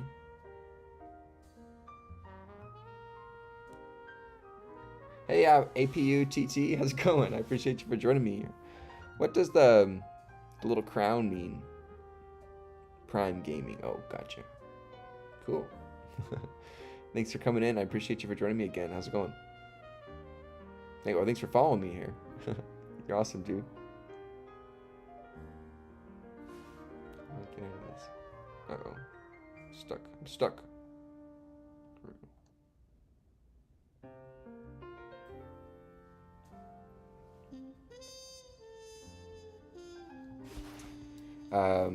I can't believe you grew so much. I remember this channel being like 500 subs now, then 1K, now you're almost at 2K. I know, right, dude? It's going so fast. Thank you guys, truly. You guys are awesome for supporting me day in and day out. It's all because of you guys. You guys are the beating heart. Okay, so what is going on here? If we pop a value, if a single, we get reference of that, and now we need to set single as a value. So we pop the value off of buffer left, buffer, if buffer, else,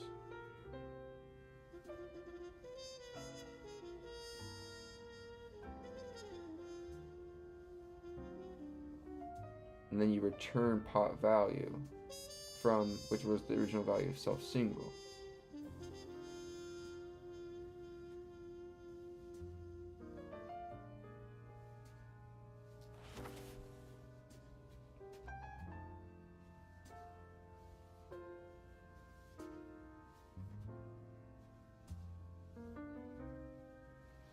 So it's got to be something small. So if single, if there's a single value, we want to append the current value of single to the buffer and then override single as x. Perfect. If there is not single, it will hit this. So it'll place it there.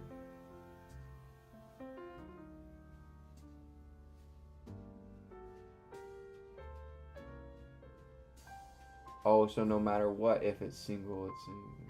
But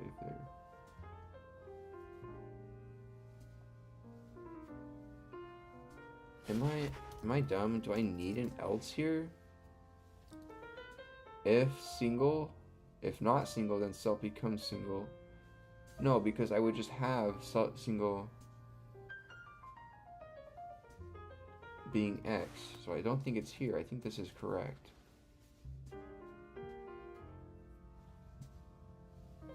So then pop, if we want to remove an item, we want to first check if there's an element in the single. If there's an element in the single, we obtain reference of that element, and then we need to check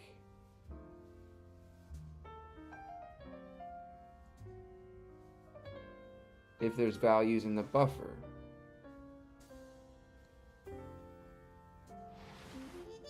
So I'm going to go back to what I had before. So if self.buffer else self.single is equal to none, and we return pop value,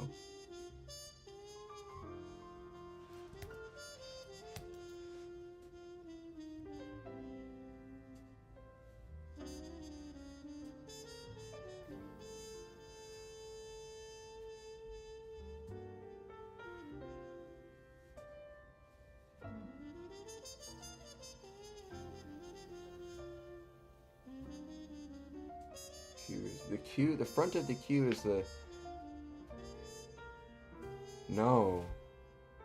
back of the queue is the item we want to remove. So we want to pop, just pop, right? Instead of I'll go back to my single line. We don't want to pop left because that's the last item to be removed because it was first in. Right? We want to just pop.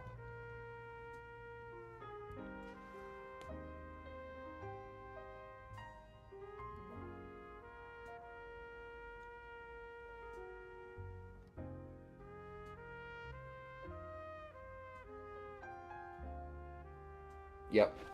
Come on, baby. Show me the money, Tim. Bang! Woo! And it's Friday night. And we're feeling right. Friday night. What a night. Yeah, it's Friday. Let's get, come on, let's go up. Let's get the jams going here.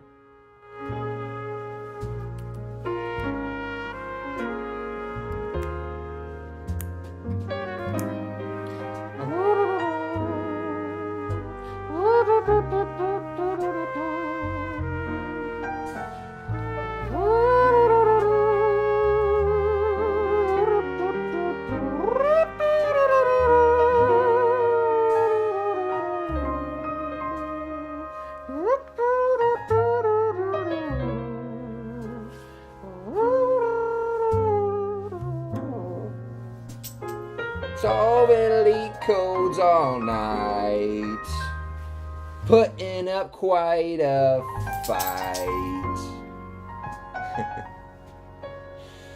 I never played. That's funny. That was a fun one. That was one of my favorite LeetCode problems, I think. That was fun. Made you use like Python import, like it was cool. Oh, sorry, it's still really loud for you guys. That was a lot of fun. That was one of the more fun LeetCode problems that I've done so far.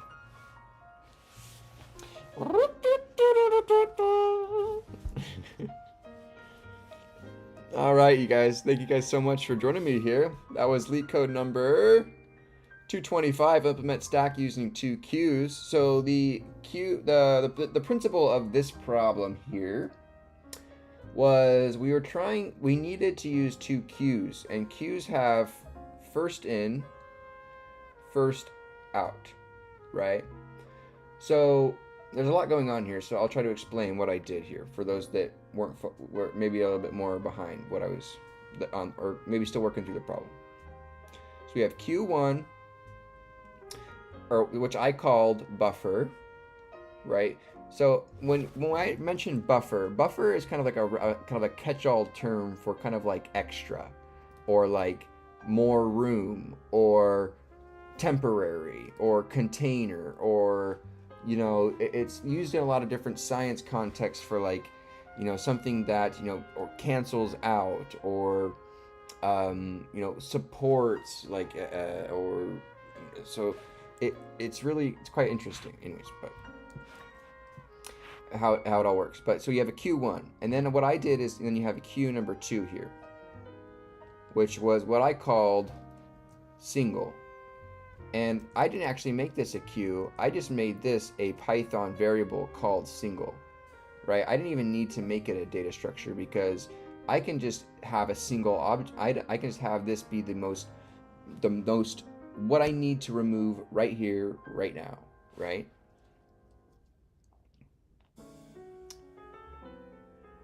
So let's see here. Where was I?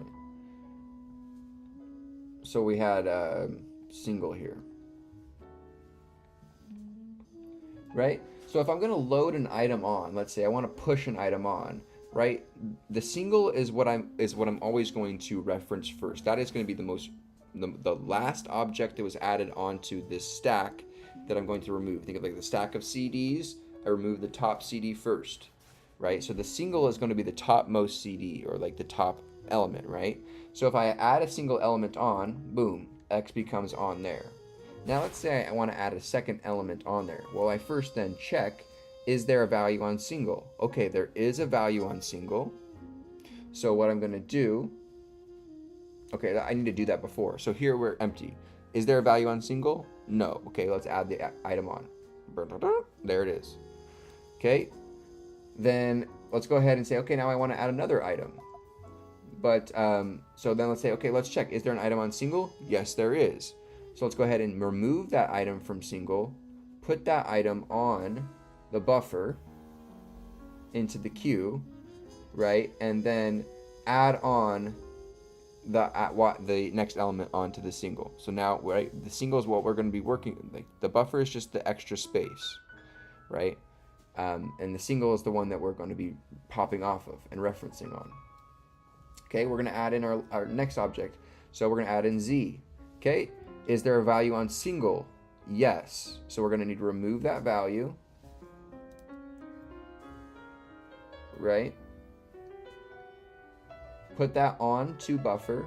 Oh my gosh. And then add the value onto single. There it is. Now, if we want to remove a value, if we want to pop, right, we need to check, is there a value on single? That's the reference value. Yes, there is a value, so we're going to remove single. Okay? If we pop off the Z, right, if Z gets popped off, we need to replace single. So we need to check, is there a buffer? Right? Is there a buffer? Yes, there is values in buffer. So then Y comes back to single. Okay? If there isn't any buffer, then single becomes none. And so why I was failing earlier is I was calling pop left of this Q, which was giving me the X, and I didn't want that. The first value added. I wanted to get the Y value. So that's why I needed to call just pop on the Q1. I started coding 11 months ago. All right, cool. That was LeetCode 225. Nice. Let's throw that into the almighty orb and see what it says about that. This was my solution for LeetCode 225. How does it look?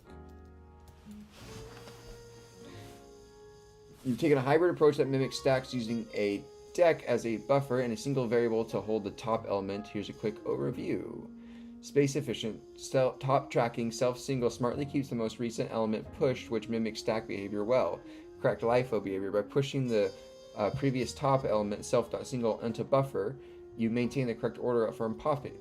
Minimal queue operations. You're not rotating the entire queue as in some common implementations. All required methods implemented. Minor considerations. Not using only one queue. The problem asks you to use queues plural, but typically must follow ups ask you to only use one queue.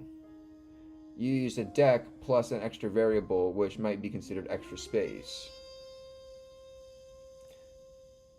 Not a thread safe. Not a requirement, just an FYI thinking of general use cases.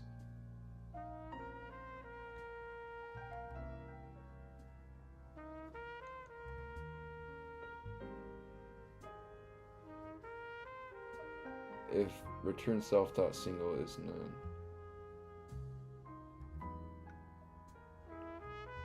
No, because buffer replaces self single on pops, so buffer will never have element only single if single element pushed.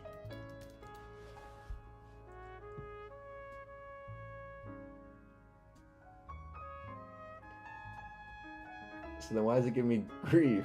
Why are you giving me grief?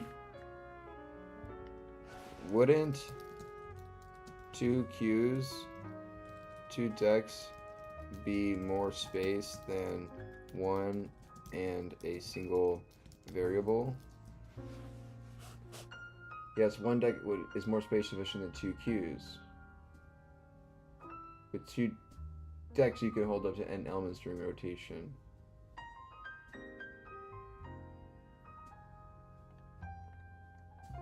So in this one, I chose to have a single object here rather than another queue. What do you guys think? Am I cheating? Am I cheating? Let's go look here at solutions.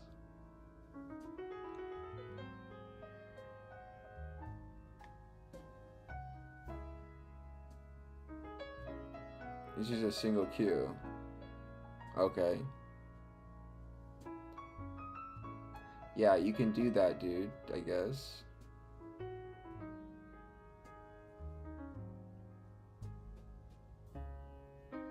Oh, a deck. Why did you use a single deck? I also used two decks. Or two objects at least. Two and one queue used. One queue approach.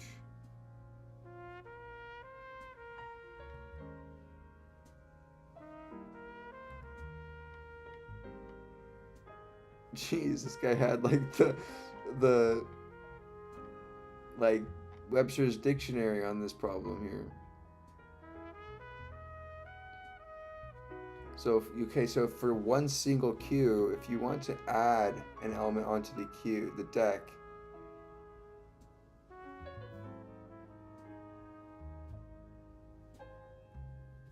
you need to push it into the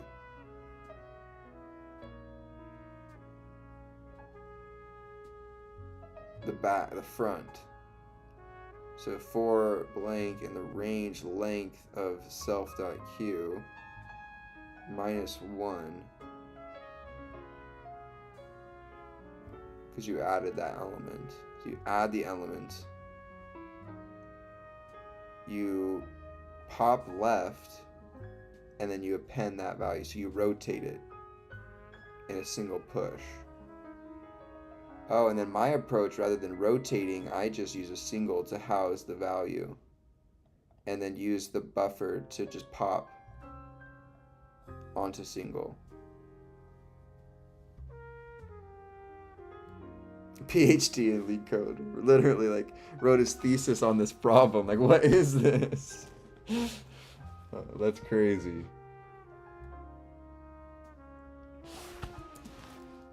Oh, so I could use a single buffer and deck and rotate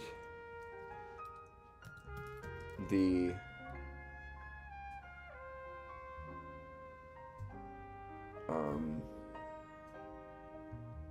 rotate or curl around the deck on each push, making the new push the head and the old head the second head. The canonical single solution for implementing a stack using. So what you can do is you can do this. This is interesting as well. This is pretty cool. So as you can remove that altogether, you can then say, we would say, for we see the loop over any generic values of the range length of self.buffer, right?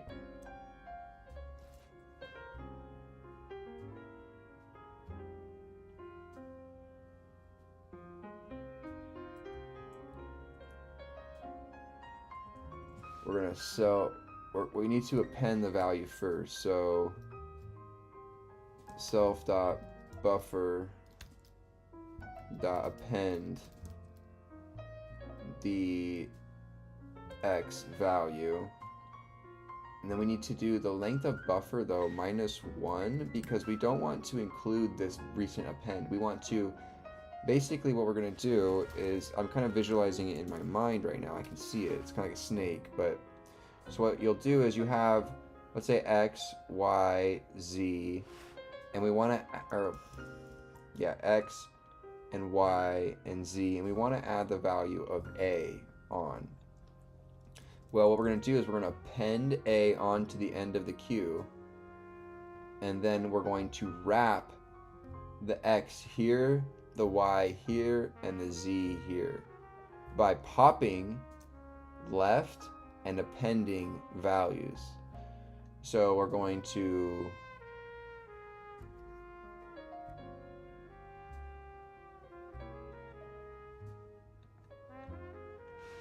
self dot, so they say self the range. Yeah, so we'll append self dot buffer dot pop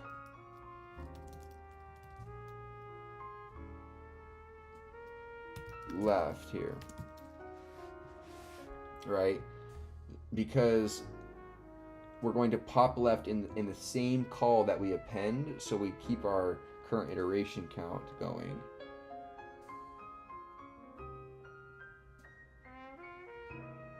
And then that's it for that function. Now in the pop, we're just going to say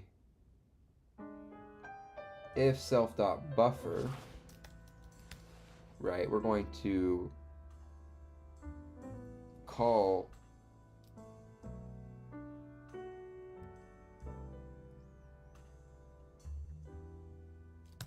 self.buffer pop left if self.buffer else none. We'll return this.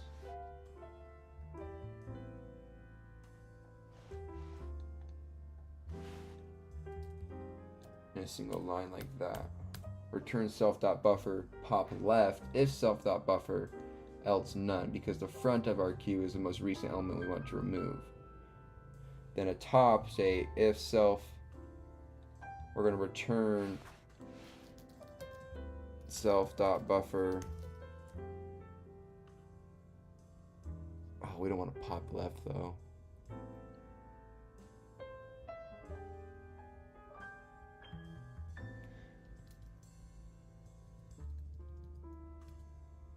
Is the queue iterable? Can we say return self.buffer index 0 if self.buffer else none? And empty is if not self.buffer return true. Let's return false.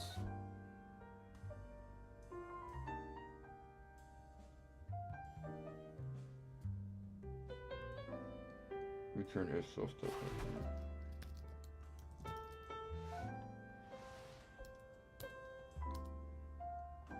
Can I say that?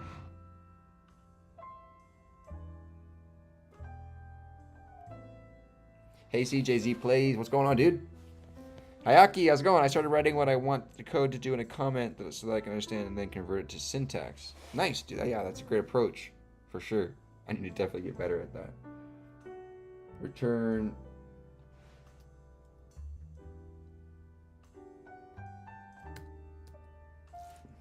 self dot. How do you do that in like that quick little return?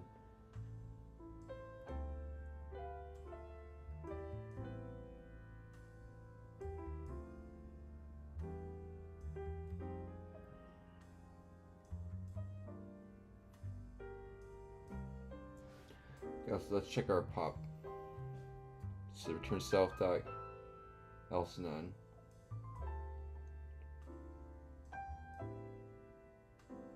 Q index 0. Got you. Return the length equals 0. So you return length equals 0. That is true, or else it's false. Okay, so you take the length of the buffer. If it's equal to 0, this will return back a Boolean true or false for return. So then we submit. That's that one Q solution here. No. Come on. Show me the money. Nice. So we did it initially with a single value. So interesting. So let me see here.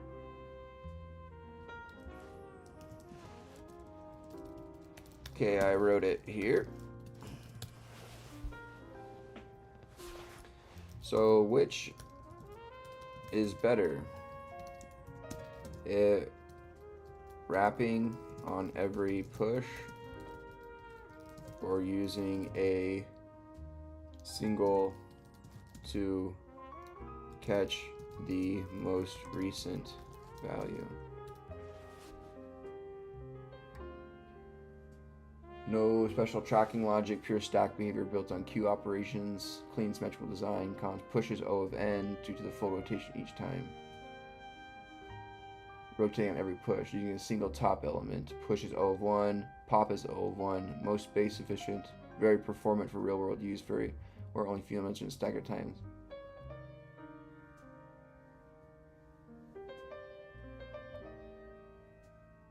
Did I write a better code than the LeetCode one?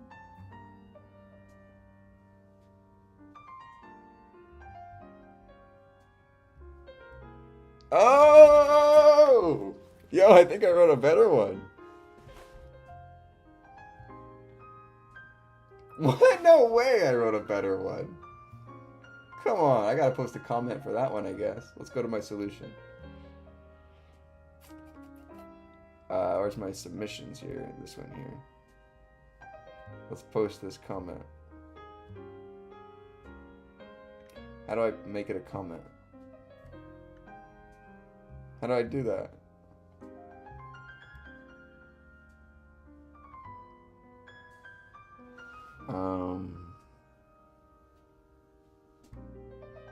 Time to publish the journal. Let's get in the journal, huh? Let's start writing our abstract, Tim. Okay, how do I write it? Submit a post. Copy. Solutions.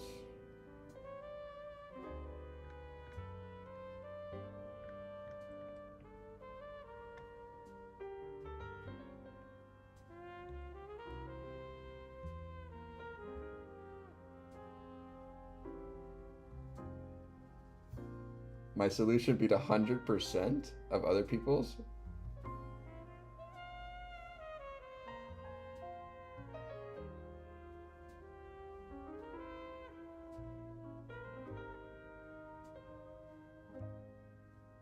No way.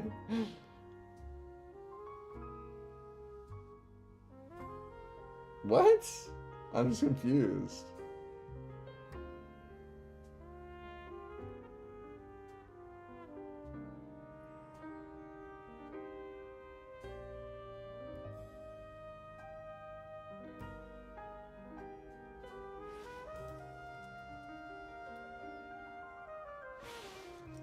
Single self.single will contain the target value, the target location, I guess, for popping and pushing. Pop, lock, and drop it. Pushing, pop, lock, pop and lock, pushing and popping. So self.single will contain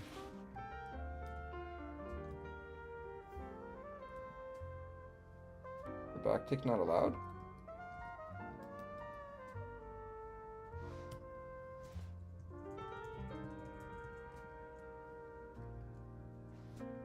Self.single will contain the target location for pushing and popping. Right?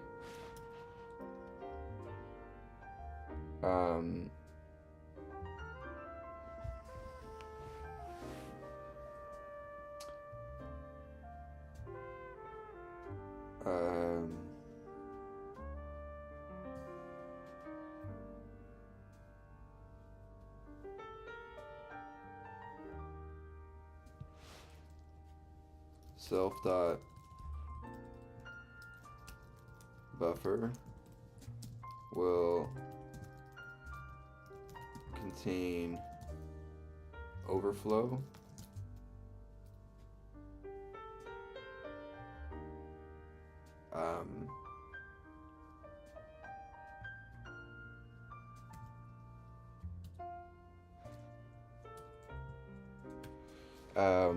check if item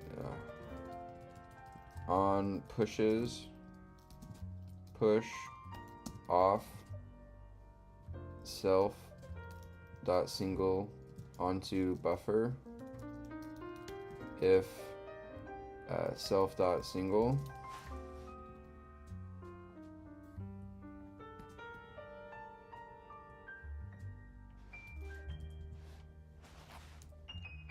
why is it doing that?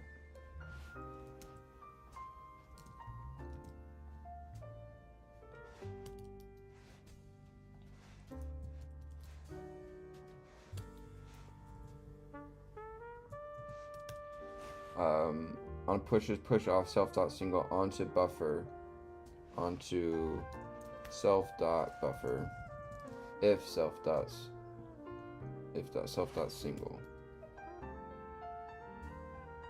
on pushes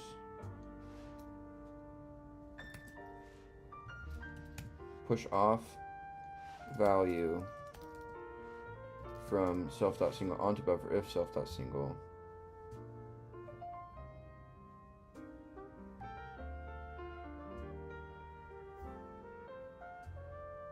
push and push on new value onto self.single. On pops,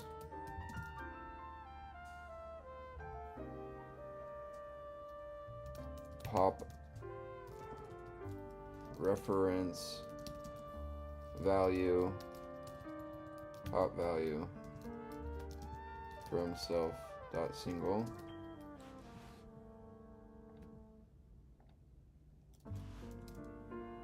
Reference the pop value from self.single if self.buffer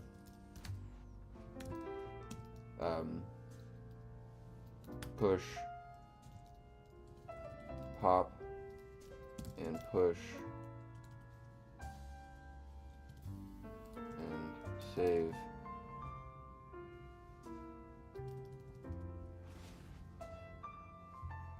If self dot, so on pops, reference pop value from self.single.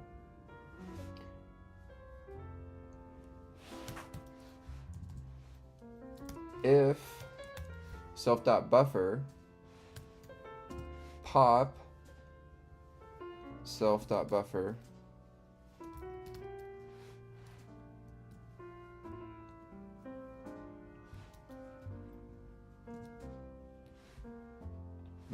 second most recent add or push and save as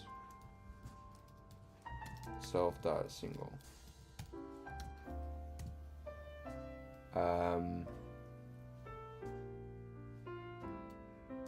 Return pop value is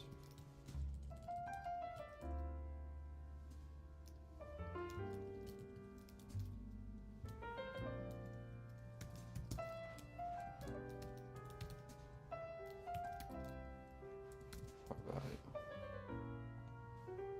Reference pop value from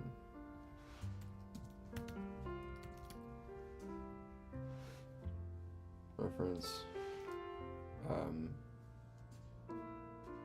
top value. Reference top value.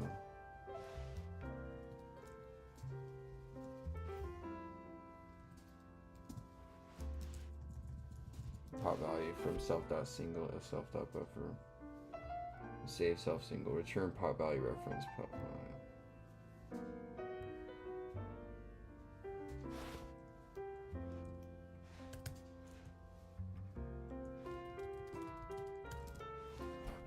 Pop value reference.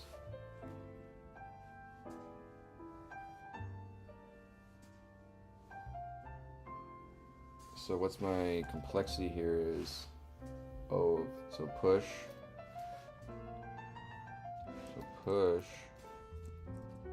is O of 1. Pop is also O of 1, and space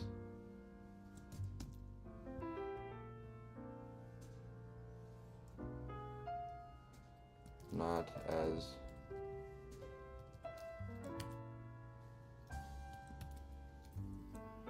then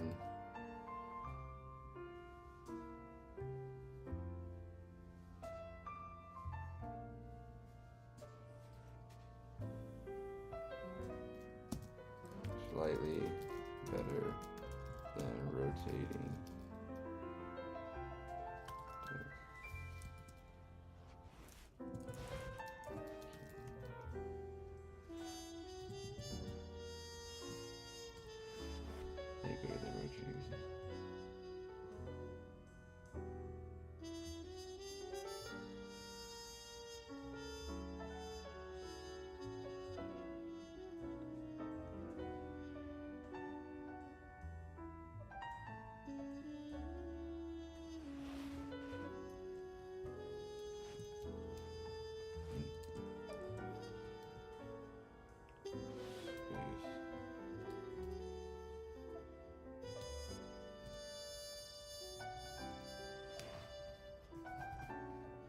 O1 slightly better than rotating single div.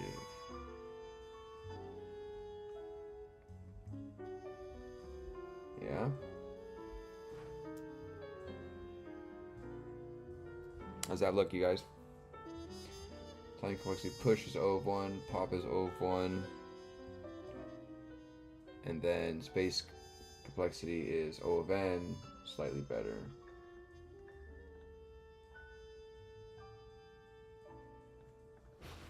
I'm still...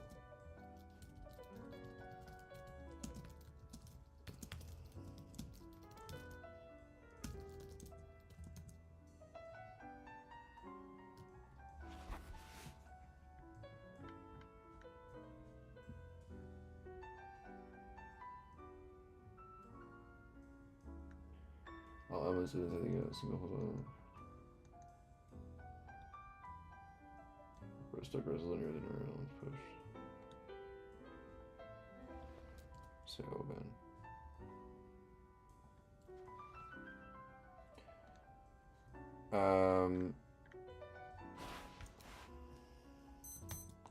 O1 push and pop.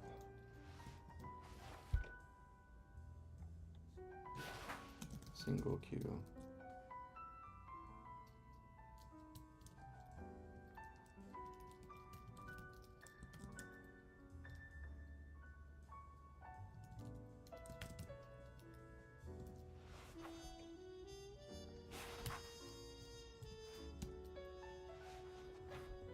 O1 push and pop single deck.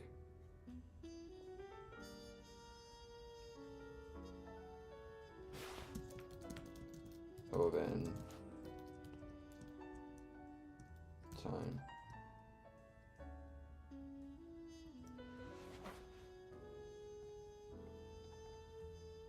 O of n space.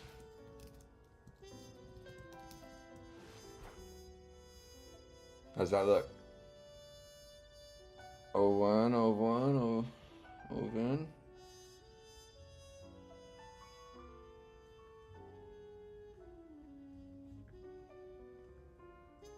D, E, Q, E. Yeah.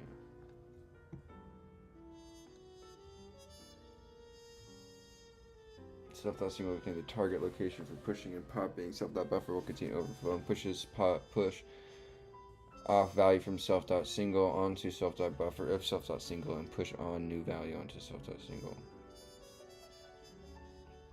On pops, reference the top value, pop value from self-single. If self-buffer, pop self-buffer, and second most recent push, and save as self-single, return pop value reference. Nice, look at us! Woohoo!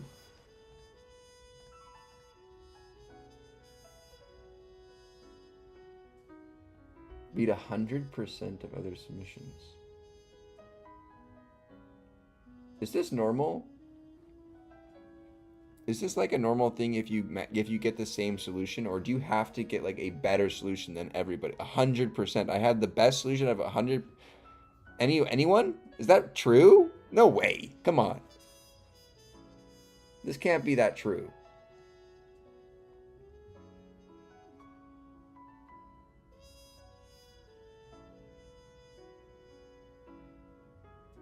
What? Or does it match? Does it mean like you match like everybody else? It's misleading me here.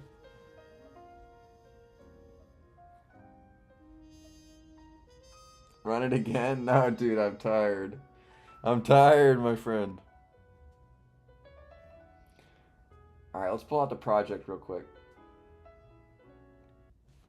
Oh, shoot. Oh, that sucks. Vibe killed. My bad, you guys. Just completely killed the vibe there. That was such noob move. Noob move.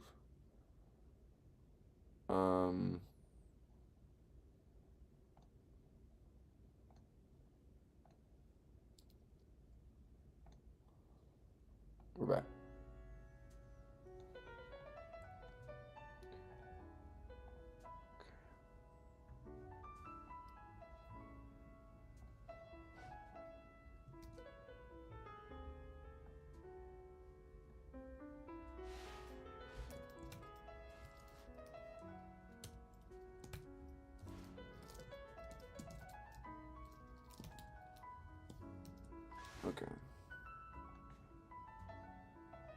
go to our project here.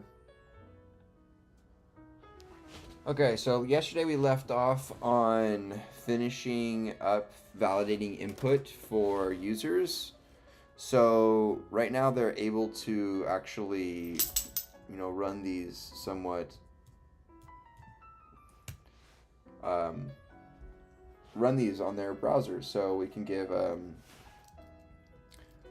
one RF value of 0.25, comp 2 0.47, comp 3 0.30, comp 4 0.84, comp 5 0.33. Right, and we run that now, so we can give these values. If we give a blank, let's say comp 1 is blank, run error blank compound description, and no plot is generated. If we right, so then if we give a compound 1 and we give a missing RF value, run error blank compound RF. So that's cool. So then if we also give a duplicate name, error duplicate compound description. So everything has to be unique. So now if we run the simulation, status loading chroma plot, boom, status finished, and there's our plot, and it generates. So it's really cool. So we're just going to add in one little feature here in our generation of the plots, is we're going to have the tick marks be our values for the actual graph itself. So we're going to create a method for our thing here. So let's have this go this off to the side, let that run, so you guys can see this off the. Look at that! Isn't that so cool? That's so cool. Come on, that's so cool.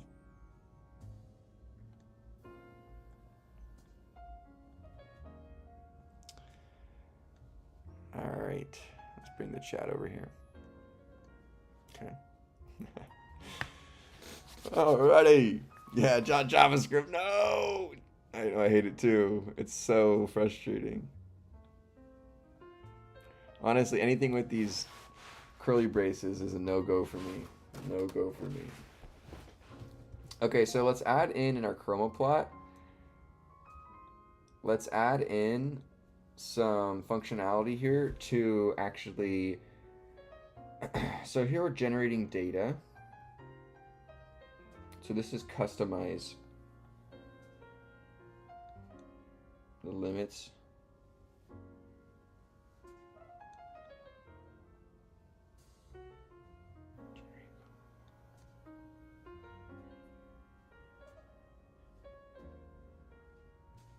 So in our plot, let's first look at our plots pie here. So in our plots pie, if we want to set the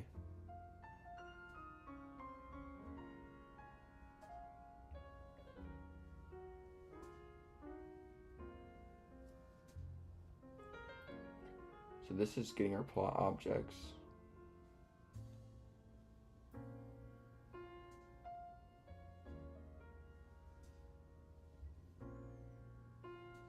With color. So let's look up map plot lib x hash x ticks tick labels.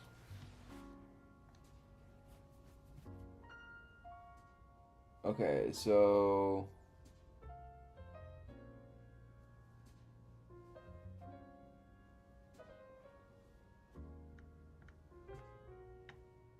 axes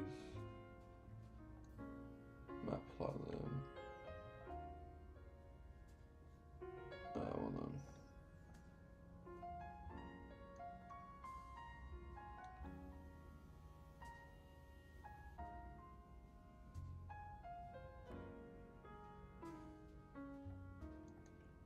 So labels point.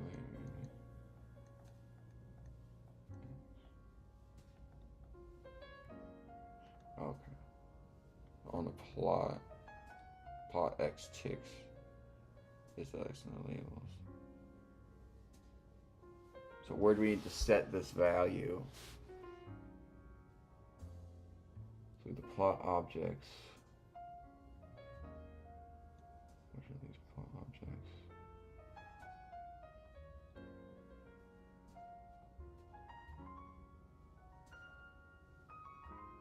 Axes, that set limit. It would be on this here.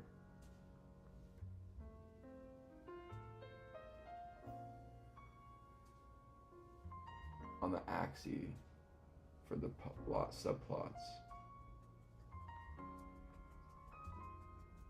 So in the plots subplots on the axes, we would access the axis.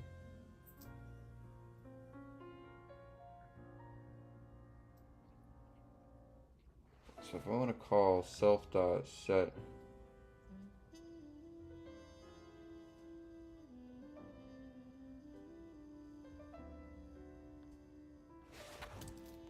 self.xTix is equal to an empty list, and let's say write a function here called def. Oh, hold on, let me back up.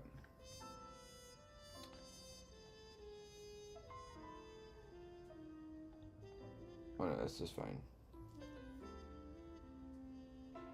So let's say def.xTix or set xTix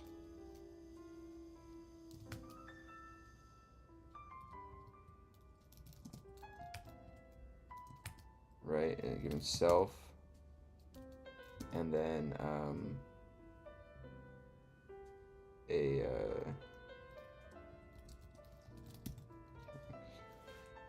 it's just a list.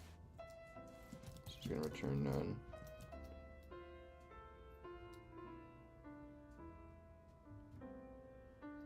So then we're going to say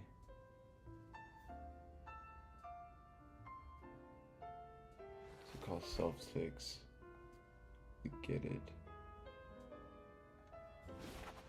So let's just say self.xTix is equal to xTix. And that's that. That's all it does. Okay, it just sets that. So then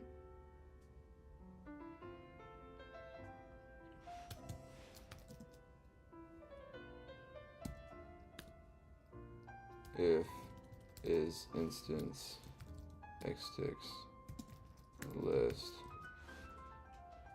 so let's raise value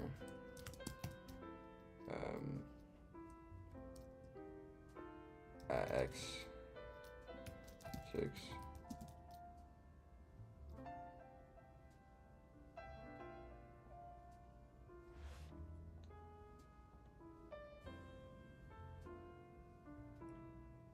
If it is, else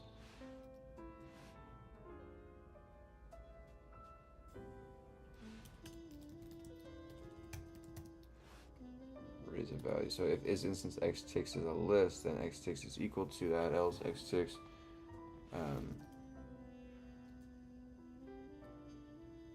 needs to be list.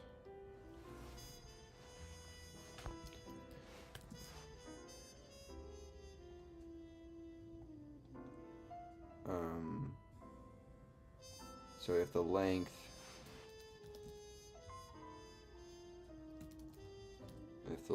of xTix less than 5,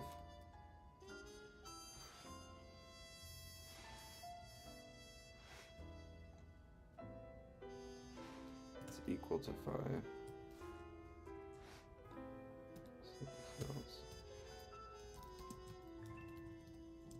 Raise value minimum 5.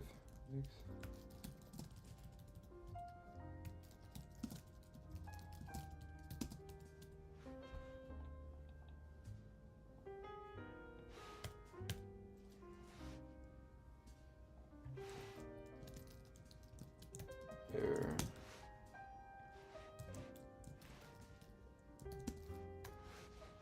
Minimum 566.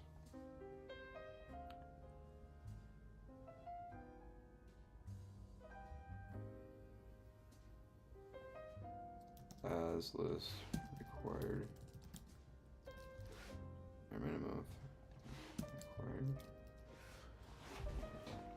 Anonymous, can you tell us what your roadmap to learning and how long you've been learning? Yeah, I've been, so for those that are new, my name is Michael. I'm 26 years old. I got a degree in human biology and a minor in chemistry, and I work as a formulation chemist for a biotech company where I make biological controls used in patient diagnostics and research and development and advanced analytical testing and whatnot. And I have been learning programming for about 11 months now. I made quite a few projects in this little less than a year, and I've been streaming my progress every single day live on this YouTube channel and on my Twitch.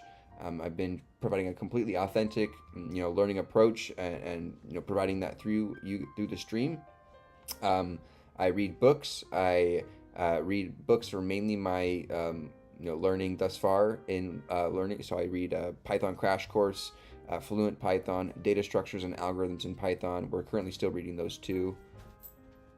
Follower goal met, 80 out of 80. Oh, sweet, we got 80 followers. Thank you guys so much for all the follows on Twitch. We got a little banner notification from the stream chat there that said we got a follower goal met for 80 followers. So thank you guys so much for all the love on Twitch. That's super cool. Twitch is hard to get followers on, especially starting from a zero blank Twitch account. So 80 followers is quite the reach on there. Thank you guys. Yeah, so I have a Discord linked in my profile on my Twitch or in the description of this YouTube channel where I give my complete roadmap from every book I've read, every note I've taken, every course I've done for free, in the description below. All the resources I've used thus far have been free. The internet is a vast, tool that has tons and tons of free stuff, and all colleges is just paying large lump sums of money to reconvey the same material over and over and over again from a book. So why not just go get the book and read it? That's my philosophy.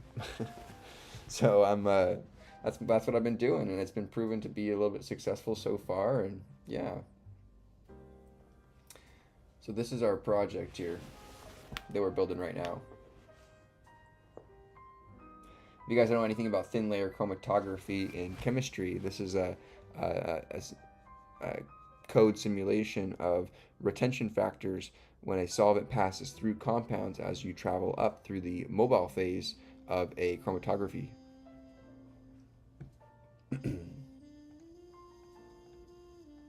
So set x6 is that. So now what we'll do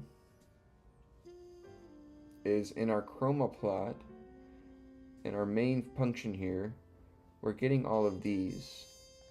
These are our compounds in a list, and we're gonna have compound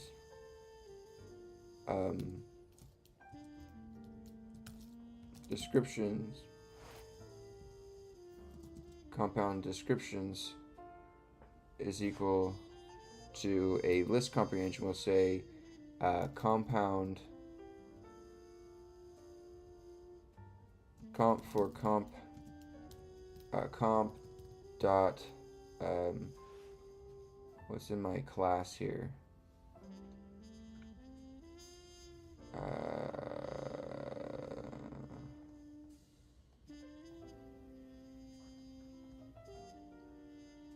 it says chroma plot compound name self.name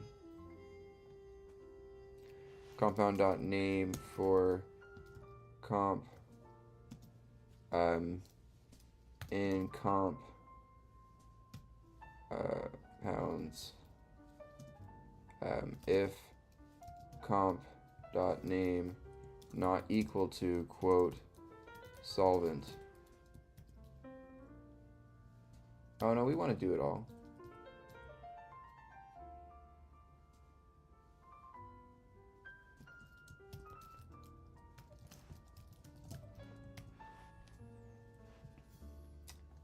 Okay, so that gives us the compound descriptions, and then we'll call chromaplot dot set xticks as compound descriptions, right? So that'll set those.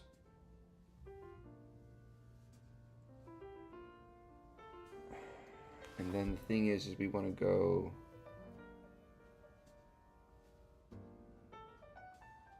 here. We want to say compound.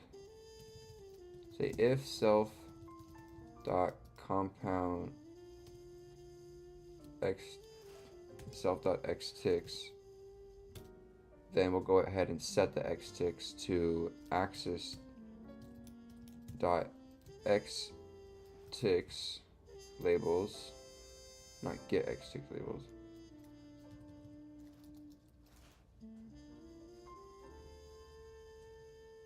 Set xticks an array like ax dot set xticks is a map plot function uses the locations of ticks along the x-axis. So ticks labels minor false. A list of positions, numeric values where you want the x-axis to appear.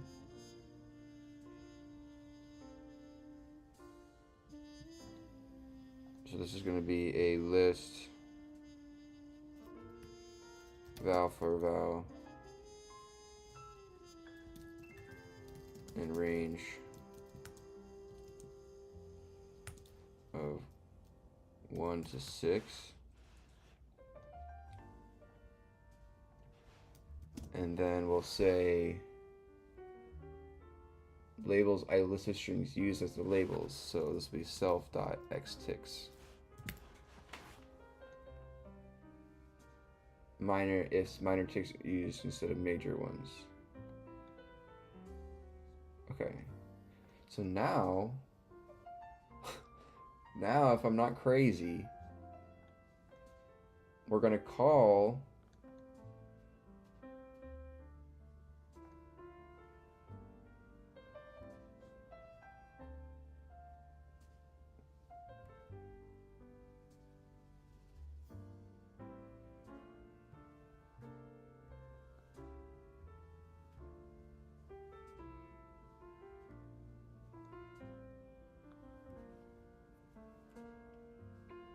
So now I think this should work, if I'm not crazy. Let's try it. Test 1, test 2, test 3, test 4, test 5. Point 1, point 1, point 1, point 1, point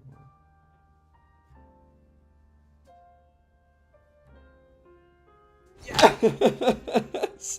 Dude! Oh, come on, isn't it so cool when it just works first time like that? No errors, no nothing. Let's go. Look at that. Now it's loading in those values dynamically.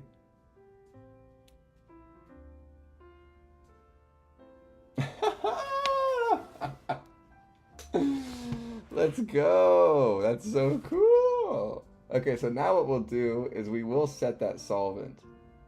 And then we'll add the 0 for that range.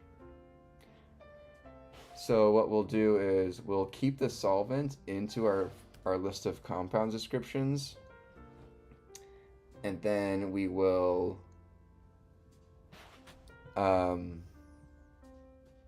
we'll set our range up to 6. So now you should get solvent for this one here. So now if we run submission failed. Why does it say submission failed on a run for a duplicate? Uh-oh. Submission failed. Oh, on the console error because it's a duplicate. So now if I go here and go 2, submission failed. What's my error?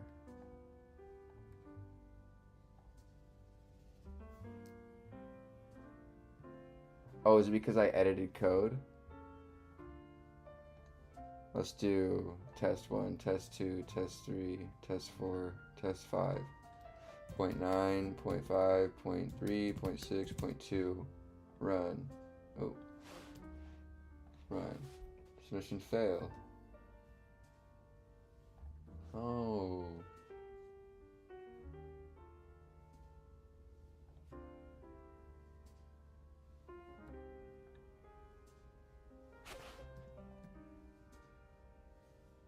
Oh, I'm getting the value error. Because I have that value error I wrote in there. Ah, come on, Mike. You did it to yourself. You did it to yourself. So here we have this value error. So if the length is not equal to 6, you need a minimum of 6 ticks required. And I'll say in solvent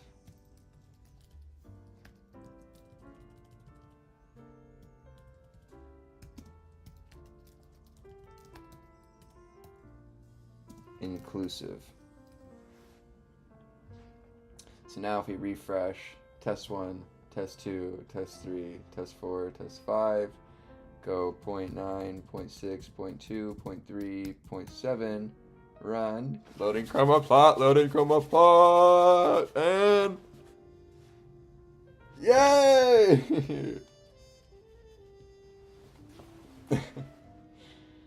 Oh, isn't that cool? Big old smiles over here, boys. Isn't that cool? So now we are getting the solvent there.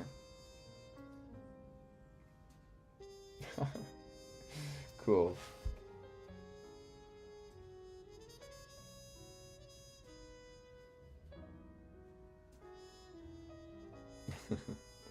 That's so awesome. Okay, I'm gonna take a screenshot though of this plot.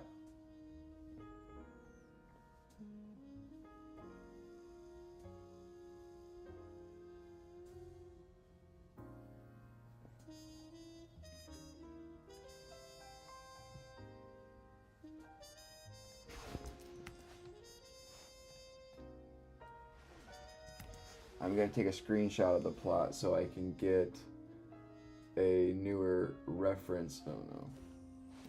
Not that. Oh, come on, stop failing, Mike.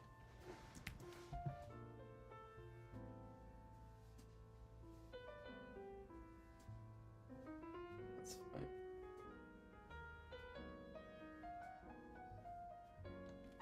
There you go. That looks good.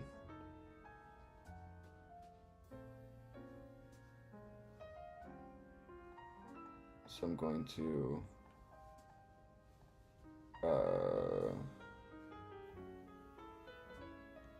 file, save,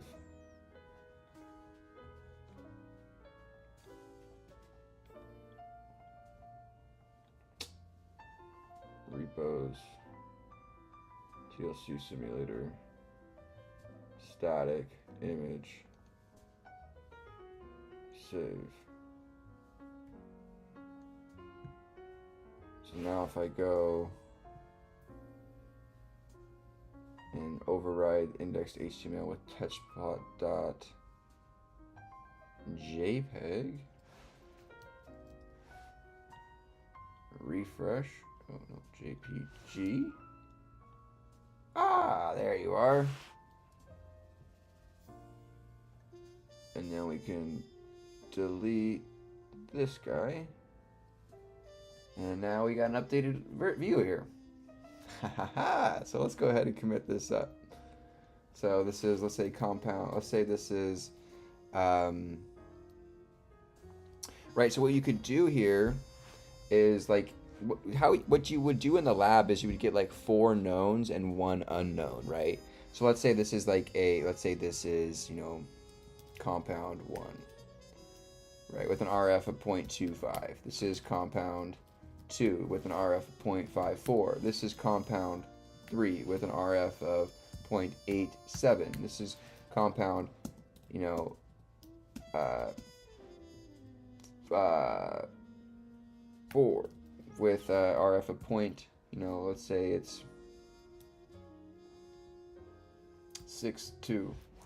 right? So you would get an unknown, right? You would get an unknown sample of some certain amount or color that would be separated into its individual, spectrum or whatnot.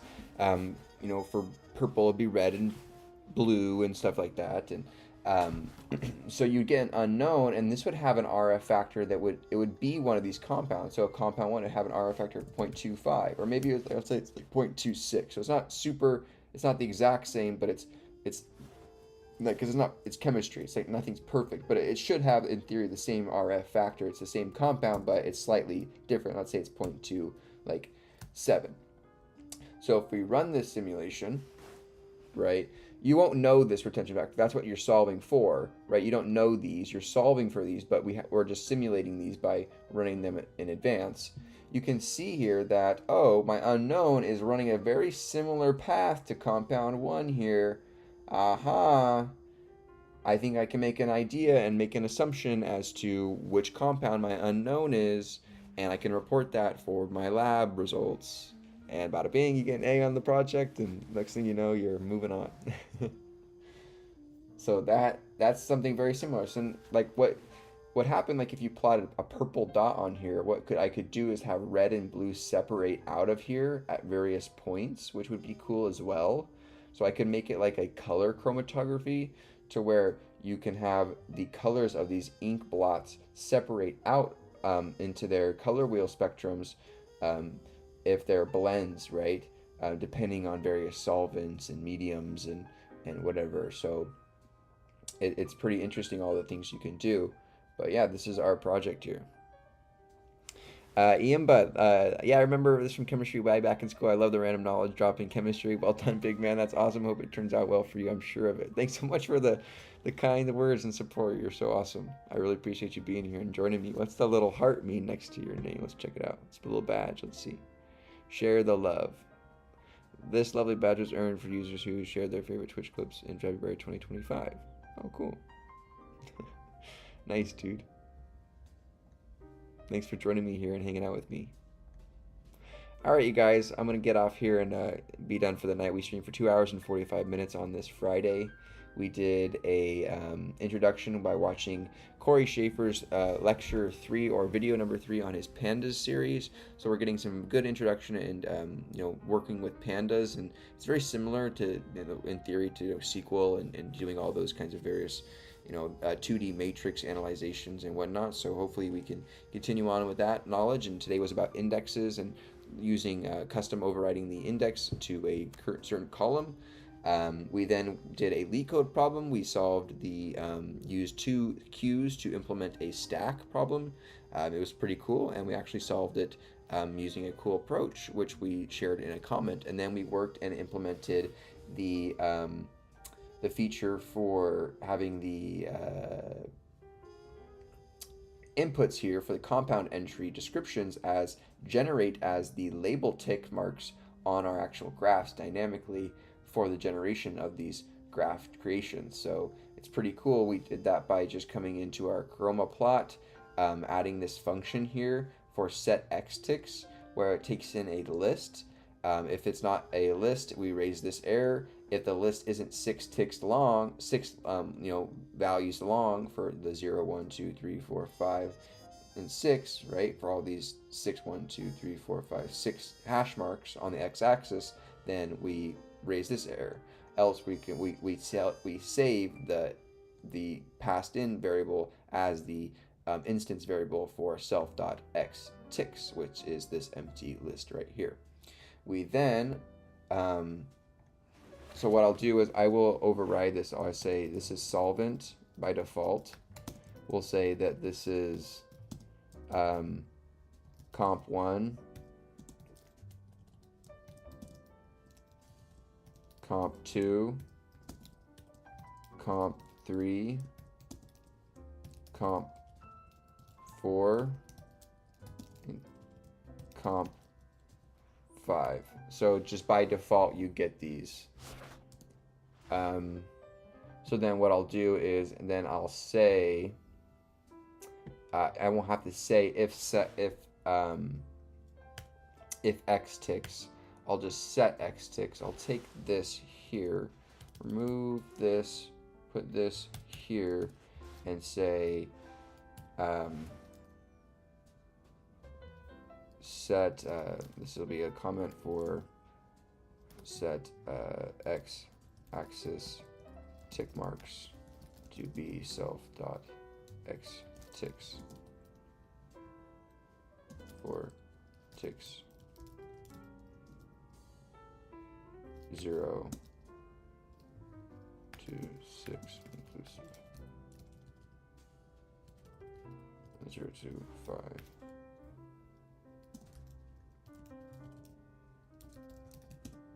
Perfect.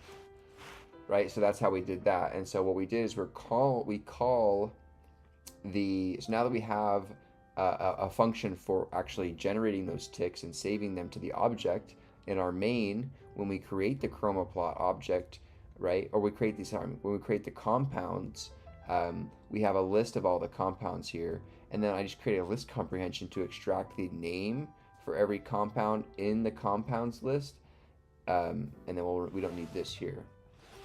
So then that gets that. So we just get a list of all the names of all the compounds, right? From solvent, compound 1, comp 2, comp 3, comp 4, and comp 5. And then we generate the chroma-plot object, and then we call a function on here called setXTicks, and we pass in the list of the tick names. Perfect, like we wrote earlier down here, right? And then now that we have that, we generate the plot, right? And so in our actual chroma plot, you might say, well, where are you actually setting the ticks? And that's right here. We are creating these axes objects in our total figure, because remember, these axes are being generated and refreshed every single frame for creating this animation, right? You have an axis, and then it's being, cleared and not cleared, but just regenerated every frame to mimic this movement, or to kind of display this movement. And so the axes are what's being generated. So I say axes set tick marks, set x ticks, which is a built-in method. I pass in a list of all of the tick marks I want to affect. So 0, 1, 2, 3, 4, and 5, right? Just a list comprehension, again, a value for value in range of 6, which will just give me a list of 0, 1, 2, 3, 4, and 5. I could also do this, can't I?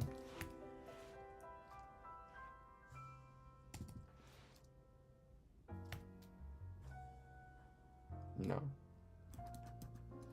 So, right, we just get a value for value in range of 6, 0, 1, 2, 3, 4, and 5. And then we pass in the list of, strings we want to represent those tick marks. And that's how we get this. So this was a really awesome session here, you guys. Let's go ahead and post this up here. Git add status. We're on our fast API init. Good. Git commit.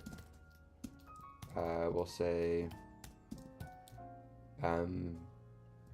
add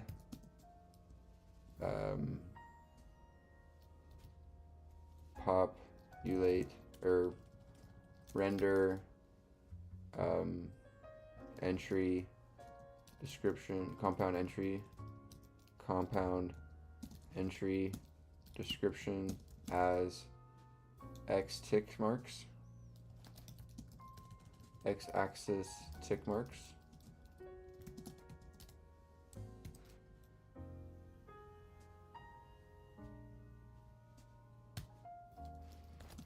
And then we'll push that. Cool. So there's one last feature I want to add tomorrow, and then I think we're ready to push this up. So there's actually two things we need to add. There's one thing we need to fix. It's that when we scrunch this down onto mobile view, this image or the plot will not shrink. So the GIF doesn't shrink appropriately to fit the size of the shrunken window. So we need to fix that for one. And then two, there's one more feature I want to add. So that's a bug. And then a feature. One more feature I want to add is the ability to have a button down below the graph to save the GIF to your local file system. So we'll have to figure out how to do that. So tomorrow, that'll be our goal. So join back tomorrow. I'm not sure what time I'll be streaming tomorrow. I'm going to headed to a local, not a local, but just a neighboring city to visit my lady friend. She didn't come visit me this weekend, or come stay at our place this weekend. She had some work to get done this weekend over where she works and where she stays, and so she had to stay there. And so I'm gonna go visit her, and we're gonna spend just so she doesn't have to do the driving all the time. And then With the help of Zero's small business accounting software, I've got the right information at my fingertips. So business. there we go. Yeah, so we'll do that tomorrow. Yeah, so I'm not sure exactly what time, so just be on the lookout in the description, in the Discord and description for an announcement. I could come on. It'd probably be in the afternoon, maybe around like 4 or 5 o'clock, or yeah, somewhere around then. PM PST. I'm on Pacific Standard Time. Anyways, you guys, thank you so much for being here and joining me. I truly, really appreciate you guys all for hanging out with me. We got a lot done. We implemented a feature here that I wanted to get done, and we got it done first try. Really, no bugs, no nothing. It was super awesome. We got a LeetCode problem done for the day. A LeetCode problem a day keeps the doctor away and keeps hopefully a dev job on the horizon. And then also we watched the third video of the Corey Schaefer videos on the Pandas series. So anyways, see you guys so much. If you guys missed the stream, go ahead and watch.